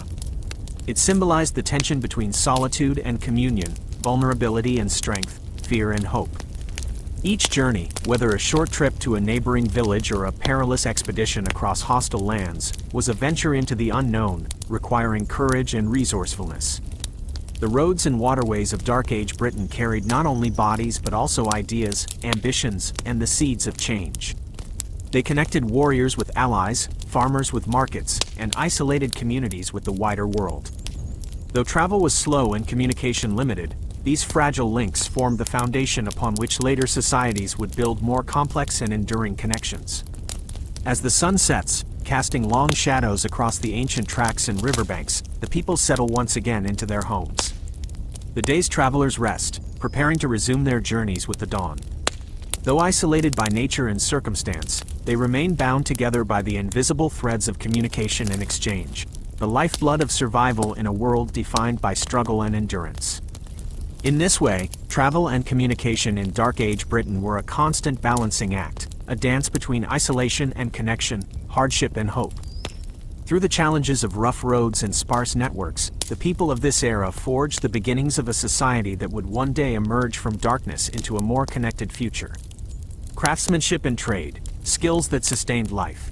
In the midst of Dark Age Britain's untamed wilderness and relentless struggle for survival, there existed pockets of human creativity and skill that shaped daily life in profound ways. The lives of blacksmiths, potters, weavers, and other artisans were the unseen backbone of their communities, craftspeople whose labor sustained existence, fashioned tools, and produced objects both practical and symbolic. Their work was essential, yet far from easy, embedded in the rhythms of hardship and endurance that defined this period. Craftsmanship during this era was not an abstract pursuit of art or luxury, it was rooted deeply in necessity. Every object created, whether a sturdy plow, a sharpened sword, or a simple clay pot, was a tool of survival. In a world where resources were scarce and communities often isolated, the skills of these artisans were invaluable. The process of shaping raw materials into functional goods demanded patience, precision, and immense physical effort, often under difficult conditions. The blacksmith, master of transformation. Among these craftspeople, the blacksmith held a place of particular importance. The blacksmith's forge was a place of transformation, where the raw earth's gifts of iron ore were turned into implements that powered farming, hunting, and defense. The forging of metal was an arduous task. It required constant attention to the fire's temperature, careful hammering, and expert knowledge passed down through generations. The blacksmith's work was vital: swords and spears for warriors, nails and hinges for homes, plows and sickles for farmers. Without the blacksmith's skill, survival itself would be imperiled. Yet the blacksmith's life was demanding and dangerous. The forge was a hot, smoky place, with burns and injuries an ever-present threat. The work required not only strength but also endurance and precision, as a single mistake could ruin a tool or cause harm. Despite this, blacksmiths often held a respected position in their communities, valued for their ability to create and repair the essential implements of daily life. Potters and weavers, essential domestic crafts. Alongside the blacksmith, potters and ceramicists provided another critical service. In a society without glass or metal containers for most people, pottery was essential for storing food and water. Pots, bowls, and jars were crafted from locally sourced clay, shaped by hand or with simple wheels, and fired in rudimentary kilns. The creation of pottery was both an art and a science, requiring knowledge of clay properties, firing temperatures, and the effects of different glazes or finishes. These vessels were central to domestic life. They preserved food through storage, carried water from wells or rivers, and were used in cooking over the hearth. The durability and functionality of pottery directly impacted health and survival, making the potter's role quietly indispensable. Like the blacksmith, the potter worked with limited technology but deep expertise, refining their craft over years of practice. Weavers and spinners also contributed to survival by producing textiles for clothing, blankets, and trade. Wool from sheep was the primary raw material, painstakingly cleaned, carded, spun into thread, and woven into fabric. These processes were labor-intensive and often undertaken by women within the household. The resulting cloth protected against harsh weather and conveyed social identity through color and pattern, making weaving a vital link between the material and social worlds. Trade networks and enduring creativity. Crafts were not isolated activities but often interconnected with trade networks that linked communities across the landscape. While many villages produced basic goods for their own use, surplus or specialized items were traded at local markets and fairs, bringing together artisans, farmers, and merchants. Trade was a means of survival, allowing access to materials or goods unavailable locally, metals from distant mines, exotic dyes, or rare foods. Trade routes, though perilous, allowed craftsmanship to flourish beyond individual communities. Artisans might receive raw materials in exchange for finished products, creating a cycle of interdependence.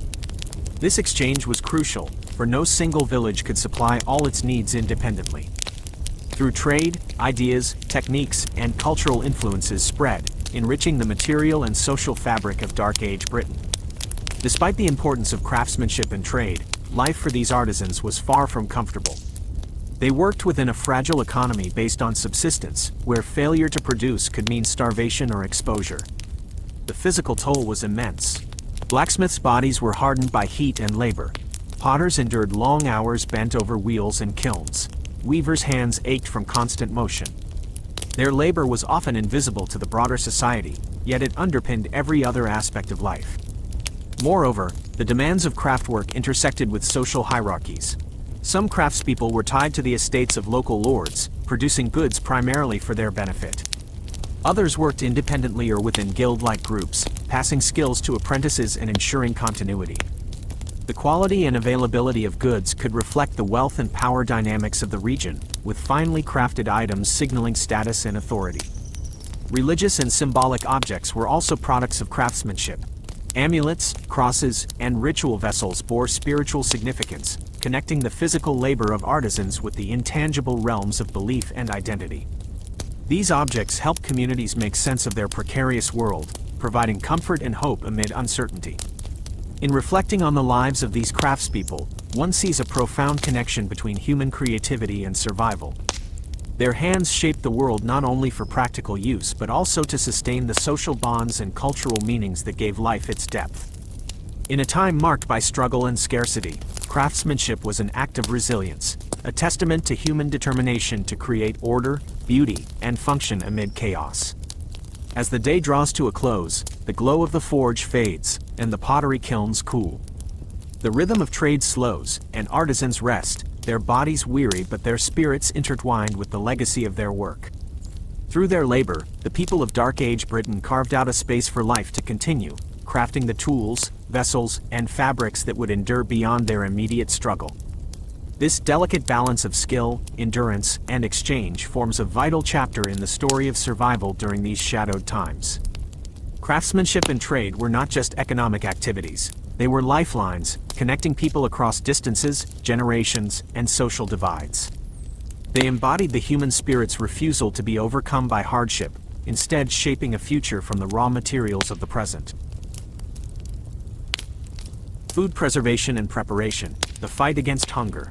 In the shadowed landscape of Dark Age Britain, survival hinged on the ability to secure and sustain food supplies throughout the seasons. With no refrigeration, no modern storage, and no industrial supply chains, preserving and preparing food was a daily battle against hunger and decay. It was a struggle both physical and ingenious, an ongoing effort to stretch scarce resources through skill, tradition, and laborious care. Food preservation was not a luxury but a vital necessity. The cycle of planting, harvesting, and hunting was tightly bound to the land and the climate, and without reliable means to keep food from spoiling, entire communities could be plunged into famine. The winter months, in particular, presented the greatest challenge. After the last harvest, the earth lay barren and cold. Fresh food was scarce, and the stores of summer and autumn had to last until spring. Every morsel saved, every grain stored, could mean the difference between life and death. Traditional preservation methods. The methods of preservation in Dark Age Britain were varied but rooted firmly in natural processes and human ingenuity. Salting was among the oldest and most effective techniques. Salt, when available, was used to cure meat and fish, drawing out moisture and creating an inhospitable environment for bacteria. Salting required large quantities of salt, a precious resource often sourced from coastal salt pans or traded from distant lands, making it valuable and carefully rationed. Smoking was another crucial technique, often combined with salting. Meat and fish were hung in smokehouses or over slow, smoldering fires where the smoke's chemicals helped to preserve the flesh. This method not only extended the life of the food but also imparted flavor and aroma, a welcome relief in a diet often monotonous and bland. The process was slow and required skill to avoid overcooking or spoiling, reflecting a deep knowledge passed down through generations. Drying was similarly vital. Herbs, grains, and some fruits were dried in the sun or near hearths, removing moisture to prevent mold and rot. Dried foods were lighter and easier to store, making them indispensable for travel and trade as well. Grains, wheat, barley, oats, formed the staple of most diets and were stored in large clay jars or woven baskets lined with straw to protect them from moisture and pests. Preserving vegetables was more difficult, given the short growing seasons and lack of refrigeration. Root vegetables like turnips, parsnips, and carrots could be stored in underground pits filled with straw or earth to keep them cool and moist without freezing. These root cellars, though primitive, provided a modest buffer against starvation, sustaining families through the lean months. Laborious food preparation. The preparation of food, too, was a labor-intensive and carefully regulated part of daily life. The hearth was the center of every home, not just a source of warmth but the heart of cooking and nourishment. Here, food was boiled, roasted, or baked in simple clay or stone ovens. Pots and cauldrons hung over the fire, filled with stews made from grains, wild greens, and occasional bits of meat or fish. These stews provided sustenance, warmth, and comfort in an often harsh world. Cooking was governed by seasonality and availability. Fresh meat was rare and often reserved for special occasions or shared communally. Most days were marked by a reliance on grains and vegetables, supplemented by wild foraged foods, nuts, berries, mushrooms, and the occasional catch from rivers or traps. The diet was simple, repetitive, and heavily dependent on what the land could yield. Food preparation involved more than just cooking. It required the laborious task of grinding grains by hand, using querns, flat stones rotated by hand or foot. This process, though tedious, was fundamental to producing flour for bread, a staple food. Bread itself was dense, coarse, and far removed from modern loaves. It was often baked in communal ovens or hearths, an essential source of energy and comfort. Challenges, resilience, and lasting insights. The scarcity of food shaped social dynamics and daily routines. Hunger was a constant companion, a motivator that demanded resilience and creativity. Communities gathered to share resources, pooling their food and labor during times of scarcity. Rituals and customs around meals reinforced social bonds, reminding people of their interdependence amid adversity. Yet even the best efforts at preservation could be undone by factors beyond human control. Rodents, insects, and mold were constant enemies, consuming precious stores. Seasonal fluctuations in temperature and humidity could spoil carefully prepared caches. Crop failures due to drought, flooding, or pestilence could wipe out entire harvests, leaving stores dangerously low. The threat of hunger was never far from the minds of families struggling to maintain their hold on life. In these circumstances, every act of food preservation and preparation was an exercise in hope and determination. It was the application of knowledge honed over centuries, combined with sheer will to survive. This knowledge was part of the oral tradition, taught from parent to child, embedded in the rhythms of daily chores and communal gatherings. It connected individuals to the cycles of nature and to each other. The fight against hunger in Dark Age Britain was not just a physical struggle but a deeply human one. It involved the constant negotiation between scarcity and sustenance, between risk and reward. It shaped calendars, labor patterns, social hierarchies, and cultural practices. The seasons dictated when to plant, when to harvest, when to salt or smoke meat, when to prepare root cellars. Every household was a front line in this battle, every meal a small victory. Reflecting on this daily struggle casts a stark light on the fragility of life in this era. It reminds us that the comforts and abundance we enjoy today rest on centuries of innovation and hard-won knowledge. The people of Dark Age Britain, facing hunger without the safeguards of modern technology, developed resilience and resourcefulness born of necessity. Their story is a testament to human perseverance in the face of relentless challenge. As night falls and families gather around the hearth with whatever food remains, the fight against hunger pauses, but it does not end. It resumes with the dawn, with the planting of seeds, the hunting of game, the tending of fires. It is a continuous cycle of care, labor, and hope, a fundamental chapter in the story of survival in Dark Age Britain. Night falls, fear, safety, and shelter.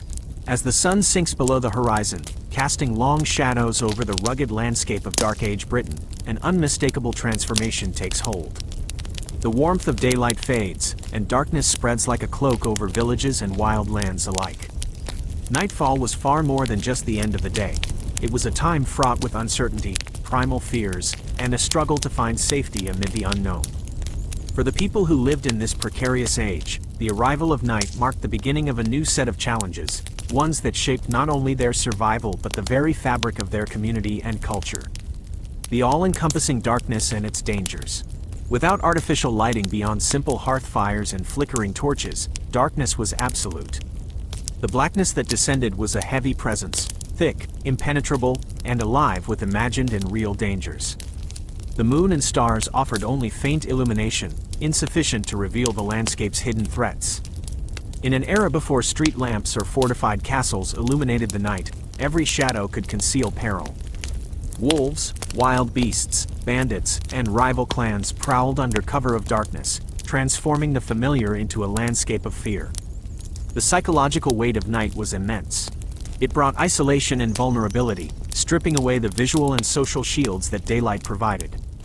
Stories and oral traditions of the time reflect this tension, tales of spirits, demons, and supernatural forces that haunted the night, as well as real accounts of attacks and raids. Fear was both a protective mechanism and a source of profound anxiety. It kept people vigilant but also exacted a toll on mental well-being, especially in the cold and quiet hours before dawn. The hearth, a beacon of safety. The hearth, the glowing heart of the home, became the crucial sanctuary as night fell. It was more than just a source of warmth or a place to cook. It was a beacon of safety, a small island of light and life in the surrounding darkness.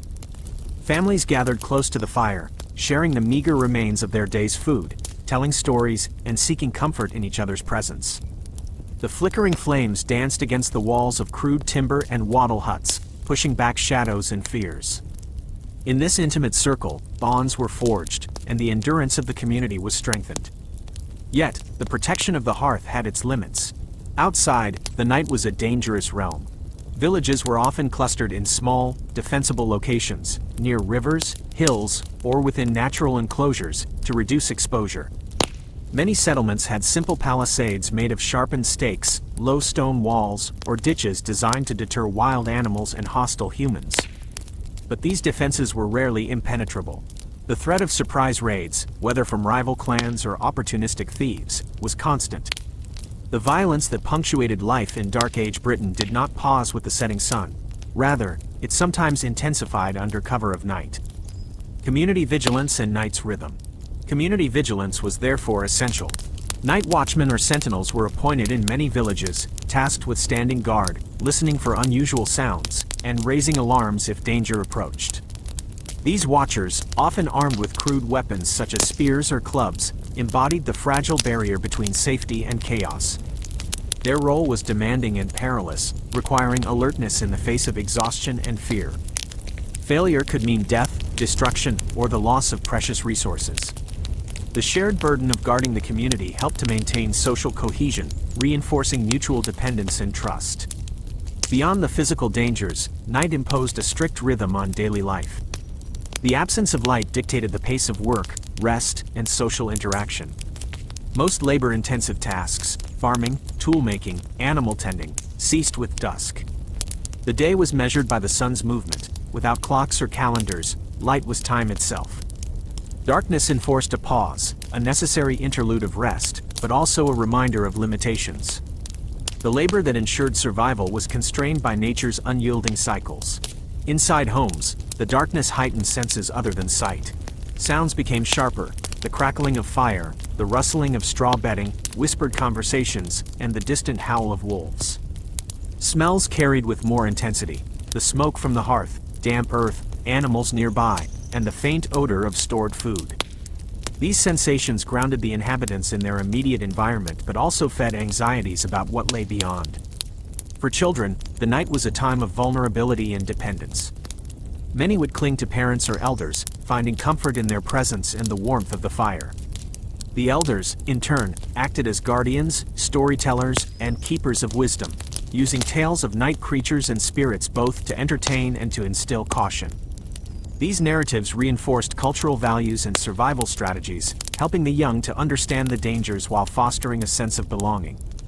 The communal nature of nightlife extended beyond individual households. Gatherings around large fires, seasonal festivals, or religious rites often took place after sunset, offering moments of relief from the relentless demands of survival. Such events served to strengthen social bonds, provide psychological respite, and maintain a shared identity.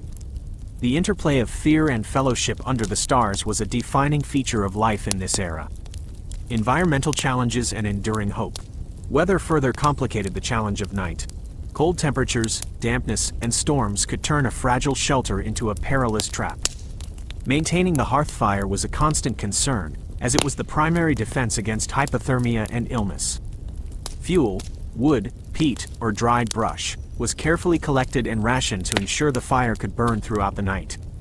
The loss of a hearth fire could be catastrophic, leaving a family exposed and vulnerable to the elements and predators alike. Animals were another unpredictable factor. Domestic livestock were kept close, often within the enclosure of the village or even inside homes, to protect them from theft or wild beasts. Dogs, valued as guardians and companions, patrolled alongside human sentinels, their barking serving as an early warning system. Yet, the proximity of animals also brought risks of disease and the spread of parasites, further underscoring the delicate balance between protection and exposure. In some areas, particularly near monasteries or larger settlements, the night might have offered a degree of relative safety due to stronger fortifications and the presence of armed guards or soldiers. Still, even these refuges were not immune to attack, and the ever-present threat of violence cast a long shadow. The spiritual dimension of night cannot be overlooked. Darkness was often intertwined with beliefs about the supernatural, the afterlife, and divine protection. Rituals to ward off evil spirits, prayers for safety, and the invocation of deities or saints were common practices. These spiritual acts provided psychological comfort and a sense of control in an otherwise uncontrollable environment. Faith, superstition, and ritual blended with practical measures to create a complex web of defenses against the night's uncertainties. A testament to human endurance. Ultimately, the coming of night in Dark Age Britain was a profound moment of transition, a boundary between the visible world of daylight activity and the hidden realm of danger and mystery. It was a time that tested courage, resilience, and community. Those who survived the night's perils gained not only the promise of a new day but the affirmation of their place in a harsh and unpredictable world.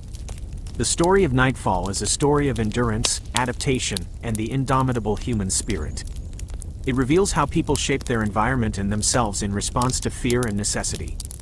It reminds us that the simple act of seeking shelter and lighting a fire was, in this time, a defiant assertion of life against darkness.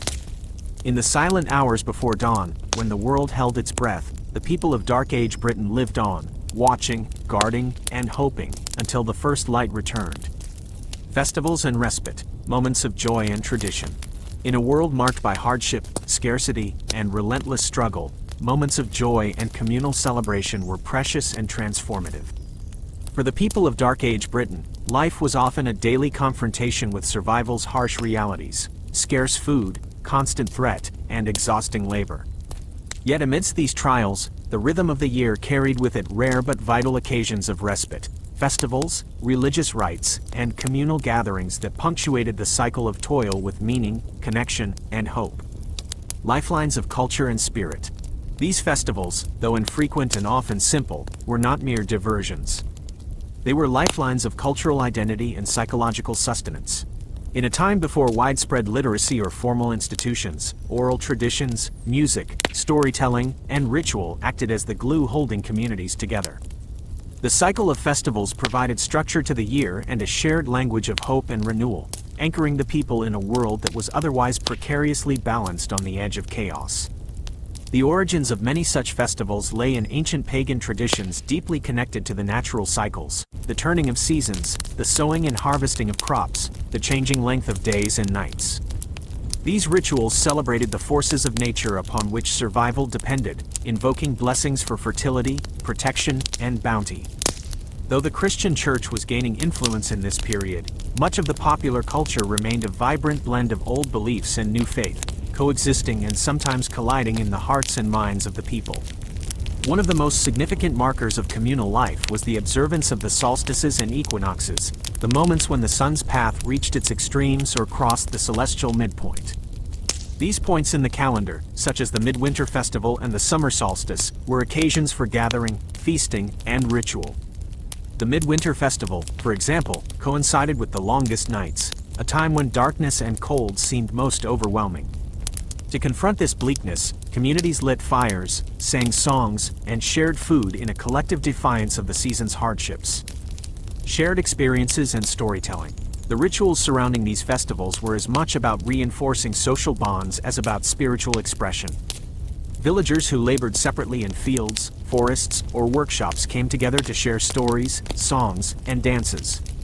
Music played a vital role, with simple instruments like lyres, flutes, drums, and the human voice weaving soundscapes that lifted spirits and knitted the social fabric. Songs told of ancestors, legendary heroes, and gods, passing history and values from one generation to the next. In these moments, the burdens of daily life lightened, replaced by a sense of belonging and shared identity. Storytelling itself was a sacred art, an essential thread in the tapestry of Dark Age life. Skilled storytellers, whether elders, bards, or wandering minstrels, commanded respect and affection. Their tales, often performed around fires or in communal halls, transported listeners beyond the confines of their everyday struggles. Heroes vanquished monsters, kings and warriors faced fate, and the mysteries of the world unfolded in vivid narratives. These stories were not mere entertainment, they were instruction, inspiration, and a way to make sense of suffering and the unknown. Religious festivals, shaped increasingly by the Christian calendar, also provided moments of collective respite. Feasts such as Easter and Christmas, though still developing in form and significance, offered opportunities for communal worship, ritual celebration, and social gathering. The church, often the center of the village or town, became a place where faith and festivity intertwined. These occasions helped to reaffirm spiritual hope and foster a sense of order and meaning amid the chaos of daily existence. Preparation, feasting, and community bonds. Preparation for festivals was itself an important social process. Tasks were undertaken with urgency and care, cleaning homes, gathering food and drink, crafting decorations or ritual objects, and planning performances or prayers. The communal effort to prepare and celebrate reinforced cooperation and mutual dependence.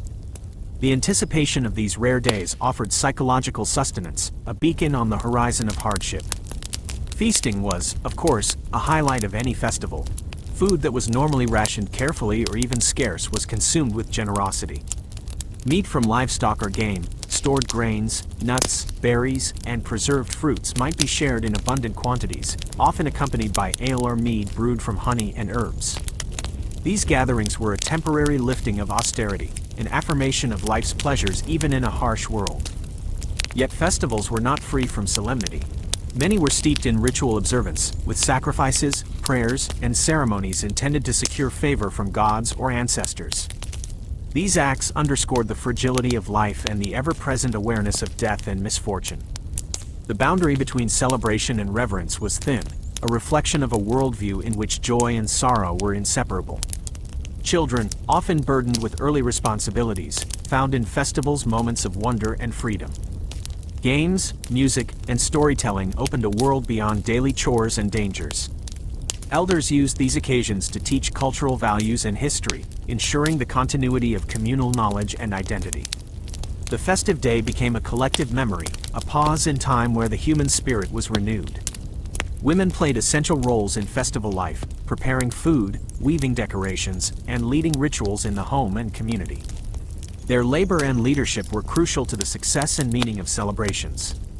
At the same time, men might engage in ritual combat or displays of strength, embodying ideals of protection and honor that were central to social order. Enduring legacy of festivals. The night often deepened the magic of festivals. Bonfires blazed against the darkness, their flames reaching skyward as symbols of hope and renewal. The crackling firelight cast flickering shadows that seemed to animate the landscape itself. Music and dance continued long after the sun had set, the rhythmic beat of drums and singing voices echoing across the fields. In these moments, the separation between the earthly and the spiritual blurred, offering participants a glimpse of transcendence.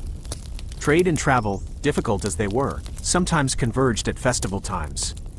Markets, fairs, and gatherings allowed distant communities to connect, exchange goods, stories, and news. These events helped to knit together the fractured political landscape of Dark Age Britain, fostering alliances and cultural exchange. The mingling of people from varied backgrounds enriched communal life and offered brief glimpses beyond local horizons. Despite the hardships that awaited at dawn, the memory of festivals lingered long after the fires had burned low. They became stories to tell, songs to sing, and hopes to cherish through the long months of toil and uncertainty. In a world where survival was never guaranteed, these moments of joy and tradition were acts of defiance against despair, a reminder that even in darkness, humanity could find light. Reflecting on these festivals today, we see more than quaint rituals or relics of a bygone era. We glimpse the enduring human need for connection, meaning, and celebration. We recognize the power of shared experience to sustain communities through adversity. And we honor the resilience of those who, despite the relentless weight of survival, made space for joy, art, and ritual. In the quiet aftermath of festival days, as the last embers faded and the village settled once again into the rhythms of work and rest, the spirit of those moments endured. The songs sung, the stories told, and the bonds forged in celebration carried forward, weaving through the generations. They shaped the culture of Dark Age Britain and remind us today that even amid struggle, life is marked by moments of joy and tradition, moments that define us as human. Death and burial, facing the end. In the shadowed world of Dark Age Britain, death was a constant, inescapable companion. Life, precarious and fragile, was regularly claimed by illness, injury, famine, or violence. To live through a single day was a triumph, to survive many years, an extraordinary feat. Yet even as death loomed at the edge of every life, it was met with a complex blend of fear, reverence, and acceptance. How a community confronted death, and how they laid their dead to rest, reveals much about their beliefs, values, and their relationship with the fragile thread that binds life to the hereafter. The omnipresence of death shaped the daily consciousness of Dark Age Britons. Children born into this world understood early on that mortality was a part of existence. Epidemics swept through villages with brutal efficiency, and injuries from work or warfare often turned fatal without effective treatment. The sight of a neighbor or family member succumb to death was not uncommon. The grief was immediate, raw, and often collective. In this world, death was both feared and deeply respected. It was feared as the great unknown, the final journey that removed the living from the physical world and left the bereaved with absence and sorrow. At the same time, it was accepted as an inevitable passage, a natural conclusion to the cycle of life. This duality, terror mixed with resignation, formed the emotional landscape surrounding death and burial practices. Burial customs and symbolic rites. Burial customs in Dark Age Britain were rich with symbolism and ritual, reflecting the community's desire to honor the dead and secure their place in the afterlife, whatever form it might take. The dead were not simply discarded or forgotten. Their bodies were treated with care, and their burial rites spoke to a hope that death was not the absolute end. These customs varied across regions and cultures, blending pagan traditions with the growing influence of Christianity.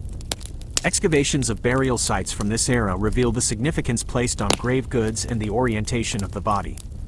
Often, the deceased were laid to rest with personal belongings, tools, weapons, jewelry, or pottery, items believed to be needed in the afterlife or to signify status and identity. The positioning of the body, sometimes facing east toward the rising sun, was symbolic of rebirth and renewal, reflecting beliefs in life beyond death.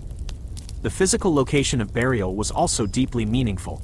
Cemeteries were often placed outside the village or settlement, near sacred natural features such as groves, rivers, or hills. These liminal spaces marked the boundary between the worlds of the living and the dead. The act of burial was a community event, one that involved ritual purification, prayer or incantation, and the participation of family and neighbors. Funeral rites might include the lighting of fires, the chanting of prayers or invocations, and the offering of food or drink to honor the deceased spirit. These acts served to guide the dead on their journey and to protect the living from the restless dead or malevolent forces. Such rituals were crucial in a time when the boundary between the physical and spiritual worlds was believed to be thin and permeable. Social bonds and emotional impact. Death was not only a private loss but a communal reality that shaped social bonds. The passing of a family member or leader often required the entire village to come together, supporting the bereaved and reaffirming collective strength. Mourning practices could extend for weeks or months, with specific customs dictating dress, behavior, and speech.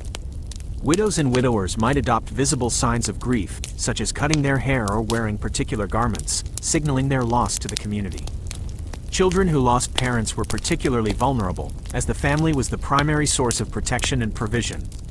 Extended kinship networks and the community at large often stepped in to care for orphans, but the emotional and material impact of death was profound and lasting. The ever-present threat of death shaped family structures and expectations, influencing everything from marriage arrangements to inheritance practices. At the heart of the encounter with death was a profound spiritual dimension. Whether through pagan rites invoking ancestral spirits and nature gods, or Christian prayers for the soul's salvation, people sought to understand and influence the fate of the departed. The rise of Christianity in Dark Age Britain brought new concepts of an eternal afterlife, judgment, and redemption, which gradually transformed burial customs and attitudes toward death. Churchyards became new sacred spaces for burial, consecrated by clergy and imbued with the promise of resurrection. Christian burial emphasized the hope of reunion with God, offering comfort to the living and a framework to interpret suffering and loss. Yet old customs persisted alongside the new faith, a testament to the complex layering of belief systems during this turbulent period. The psychological toll of death was heavy. Grief was a silent companion, endured in private and public spheres alike. The constant confrontation with mortality shaped a worldview that balanced sorrow with resilience, despair with faith. Death stories, laments, and poetry were part of the oral tradition, providing a language for expressing loss and hope. Integrating death into life. For the living, caring for the dead was also a way to confront their own fears and to assert control over the uncontrollable. The meticulous attention to burial rites, the preservation of memory through storytelling and remembrance, and the physical acts of mourning allowed communities to integrate death into the fabric of life. These rituals created continuity, linking past, present, and future through shared experience. Death, while a source of sorrow and fear, was also a teacher, reminding the living of their fragility, the value of each day, and the bonds that connected them to their ancestors and descendants. It underscored the preciousness of life, the urgency of care and kindness, and the importance of community. In this way, the people of Dark Age Britain faced death not only as an end but as a profound passage. Through their customs and rituals, they sought to honor what was lost and to find meaning beyond the mortal coil. Their courage, grief, and hope resonate across the centuries, inviting us to reflect on our own relationship with mortality and the ways we honor those who have gone before. As night falls over the ancient landscapes where these lives were lived and lost, we glimpse the silent testimony of countless graves and the whispered prayers once spoken beside them. These are the echoes of a people who endured, who loved, and who faced the end with a dignity born of shared humanity. Their stories, etched in earth and memory, remind us that death is not merely an ending, but a profound part of the human journey. Legacy and memory. how stories survived. In a time when darkness often shrouded the land and survival was a daily battle, the act of preserving stories became an extraordinary form of resistance against oblivion. Dark Age Britain was a world without written libraries for most, a landscape where fragile lives and fleeting moments could easily slip into silence. Yet despite hardship, despite the relentless pressures of war, famine, and disease, the people found ways to ensure that their stories of triumph, tragedy, wisdom, and folly were not lost. This was a world where memory and legacy were carried not on fragile parchment, but in the voices and hearts of the living. Oral tradition, the living archive. In the absence of widespread literacy, oral tradition became the primary vessel for history and culture. Storytelling was not merely entertainment, it was education, a means of passing down knowledge, values, and identity from one generation to the next. In long winter nights, by flickering hearth fires, the community gathered as elders recounted tales of gods and heroes, of ancestors who carved kingdoms from wilderness, and of lessons learned through struggle. These stories forged a common thread linking past to present, creating continuity amid uncertainty. The role of the storyteller was sacred and essential. These skilled orators, often known as bards or scops, carried the weight of memory on their tongues. They crafted narratives with rhythm and repetition, weaving history with myth, fact with legend, in a manner that was both captivating and memorable. Their words shaped the worldview of their listeners, grounding communities in shared origins and collective destiny. The storyteller was not only a keeper of history but also a moral guide, preserving the lessons of the past to shape behavior in the present. Because stories were transmitted orally, they were fluid, changing with each telling to reflect new circumstances or emphasize particular lessons. This dynamic process kept history alive and relevant, but also means that what survives today is often a tapestry of fact interlaced with imagination. Yet this very elasticity is a testament to the vitality of oral culture, a living archive that adapted and endured despite the fragility of human memory. Epic tales and everyday narratives. One of the most enduring legacies of this era is the corpus of epic poetry and heroic legend. Tales of great warriors, battles, and quests were recited with fervor, embedding communal ideals of courage, honor, and loyalty deep within the social fabric. These epics served not only to inspire but also to preserve the deeds of ancestors who had shaped the landscape and the people's fate. The retelling of such stories reinforced social values and gave listeners a sense of place and purpose. Alongside epic tales, smaller stories, the fables, riddles, and moral anecdotes were shared within families and communities. These narratives were tools for teaching children about the dangers of the world, the importance of cleverness and bravery, and the necessity of cooperation. They also offered moments of lightness and humor, a reprieve from the harsh realities of daily existence. Through these stories, wisdom was cultivated, and the culture's collective memory was enriched. Religious stories and myths played a crucial role in this legacy as well. Pagan beliefs, deeply entwined with nature and ancestral reverence, gave way gradually to Christianity, which brought its own set of narratives, saints' lives, parables, and scripture that profoundly influenced collective memory. The coexistence and eventual fusion of these spiritual traditions added layers of meaning to the stories told and preserved. Through them, communities found explanations for suffering, hope in the face of death, and a framework for understanding their place in the cosmos. Physical markers and vulnerable memory. Memory was also preserved through physical marks on the landscape. Standing stones, burial mounds, and sacred groves acted as tangible reminders of past events and ancestors. These monuments anchored stories in the land itself, giving form to memory and creating places for communal gathering and ritual. The connection between story and place strengthened the sense of identity and continuity, allowing each generation to walk in the footsteps of those who came before. Despite the persistent hardships, raids, displacement, and social upheaval, the commitment to preserving stories endured because they were vital to survival. Stories maintained social cohesion by reinforcing shared values and norms. They provided comfort and meaning in times of despair. In a world where written records were rare and easily destroyed, the spoken word became the fragile but potent lifeline linking past to future. The passing down of stories was not an abstract or academic exercise. It was intimately tied to the rhythms of daily life. Work and ritual, celebration and mourning, all created occasions for storytelling. The seasonal festivals, with their dances, songs, and dramas, brought myths and history to life, embedding memory in communal experience. The telling and retelling of stories was a communal act, one that affirmed belonging and sustained hope. The shift to written records and enduring echoes. Yet this legacy of oral memory was vulnerable. The very fragility of human life, compounded by constant external threats, meant that knowledge could vanish with the passing of a single generation.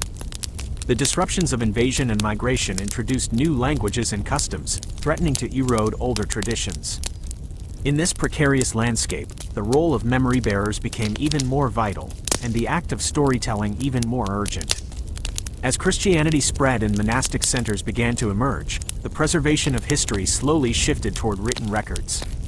Monks, scribes, and scholars began transcribing legends, genealogies, and historical events, transforming oral traditions into texts. This transition was pivotal, allowing some of these ancient stories to survive into the present day. Manuscripts such as the Anglo-Saxon Chronicle and collections of poetry like Beowulf offer glimpses into the world of Dark Age Britain, shaped by the oral traditions that preceded them. Still, it is important to remember that for centuries, and for the vast majority of the population, memory remained a living, spoken art. It was the voices gathered around firesides, the echoes in mead halls, and the words passed from parent to child that wove the fabric of identity. The stories they told were not merely relics of the past but vital, breathing expressions of who they were and who they hoped to become. Reflecting on this, we recognize that legacy and memory in Dark Age Britain were acts of defiance against the silence of time. They were testimonies of resilience in a world defined by struggle. Through storytelling, communities preserved their humanity, their wisdom, and their hopes. They created a chain of remembrance that stretches across centuries, linking us to a time when survival was uncertain but the human spirit remained unbroken. In the quiet moments between night and dawn, when the wind whispers through ancient trees and the stones of old settlements stand silent, we can almost hear the faint echoes of those voices, telling their stories, recounting their histories, passing on their legacies. They remind us that even in the darkest times, the light of memory endures, carried forward on the breath of story. Dawn again, reflection on survival and humanity. As the cold night slowly retreats and the first fragile light of dawn seeps over the horizon, we find ourselves standing at the threshold of a new day in Dark Age Britain. It is a day much like those that have come before it, shaped by the same elemental forces of nature and the unyielding challenges of survival. Yet, within this familiar rhythm of hardship and renewal lies something profound, a testament to the resilience of the human spirit, a reminder that even amid relentless struggle, hope endures.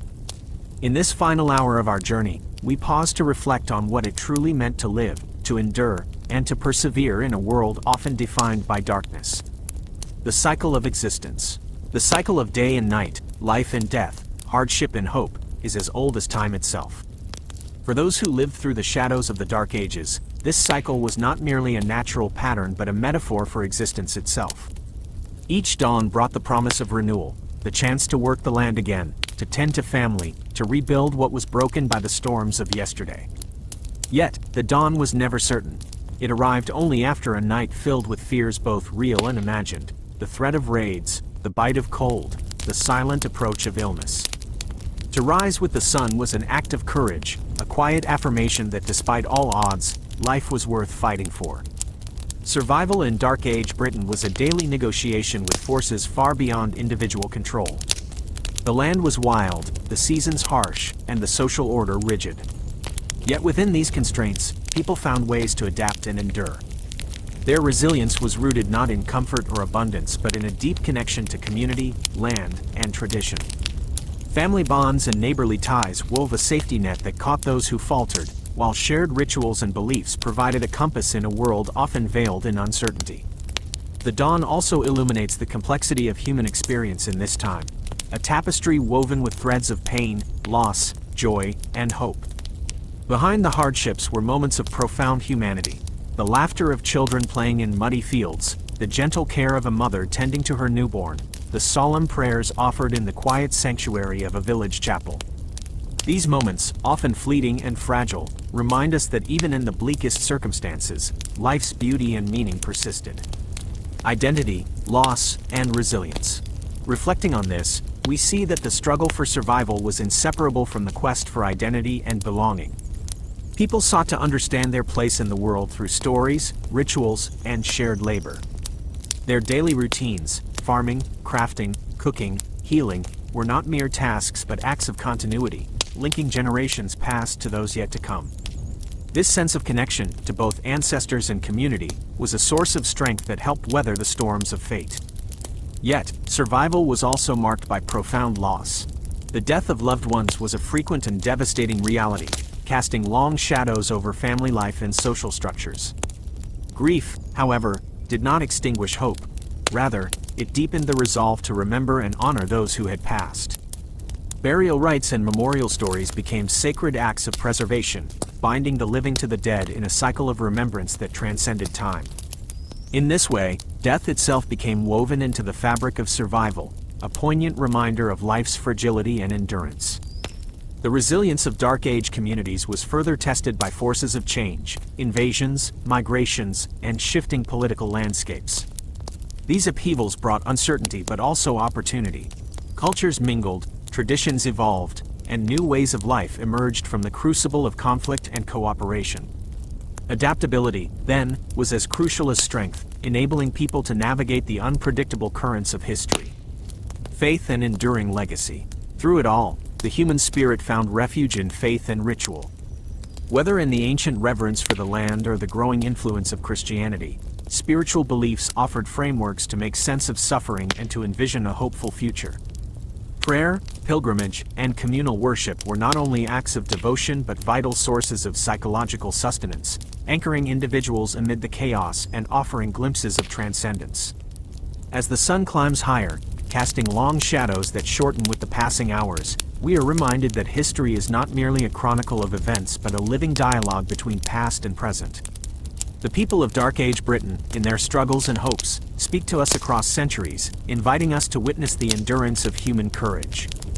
Their legacy is not found only in artifacts or ancient texts but in the enduring qualities of resilience, community, and hope that continue to shape our world. In contemplating this final dawn, we are invited to reflect on our own place within this cycle of survival and renewal. The challenges of Dark Age Britain may seem distant, yet the fundamental questions remain. How do we endure adversity? How do we find meaning in struggle? How do we connect with those who came before and those who will follow?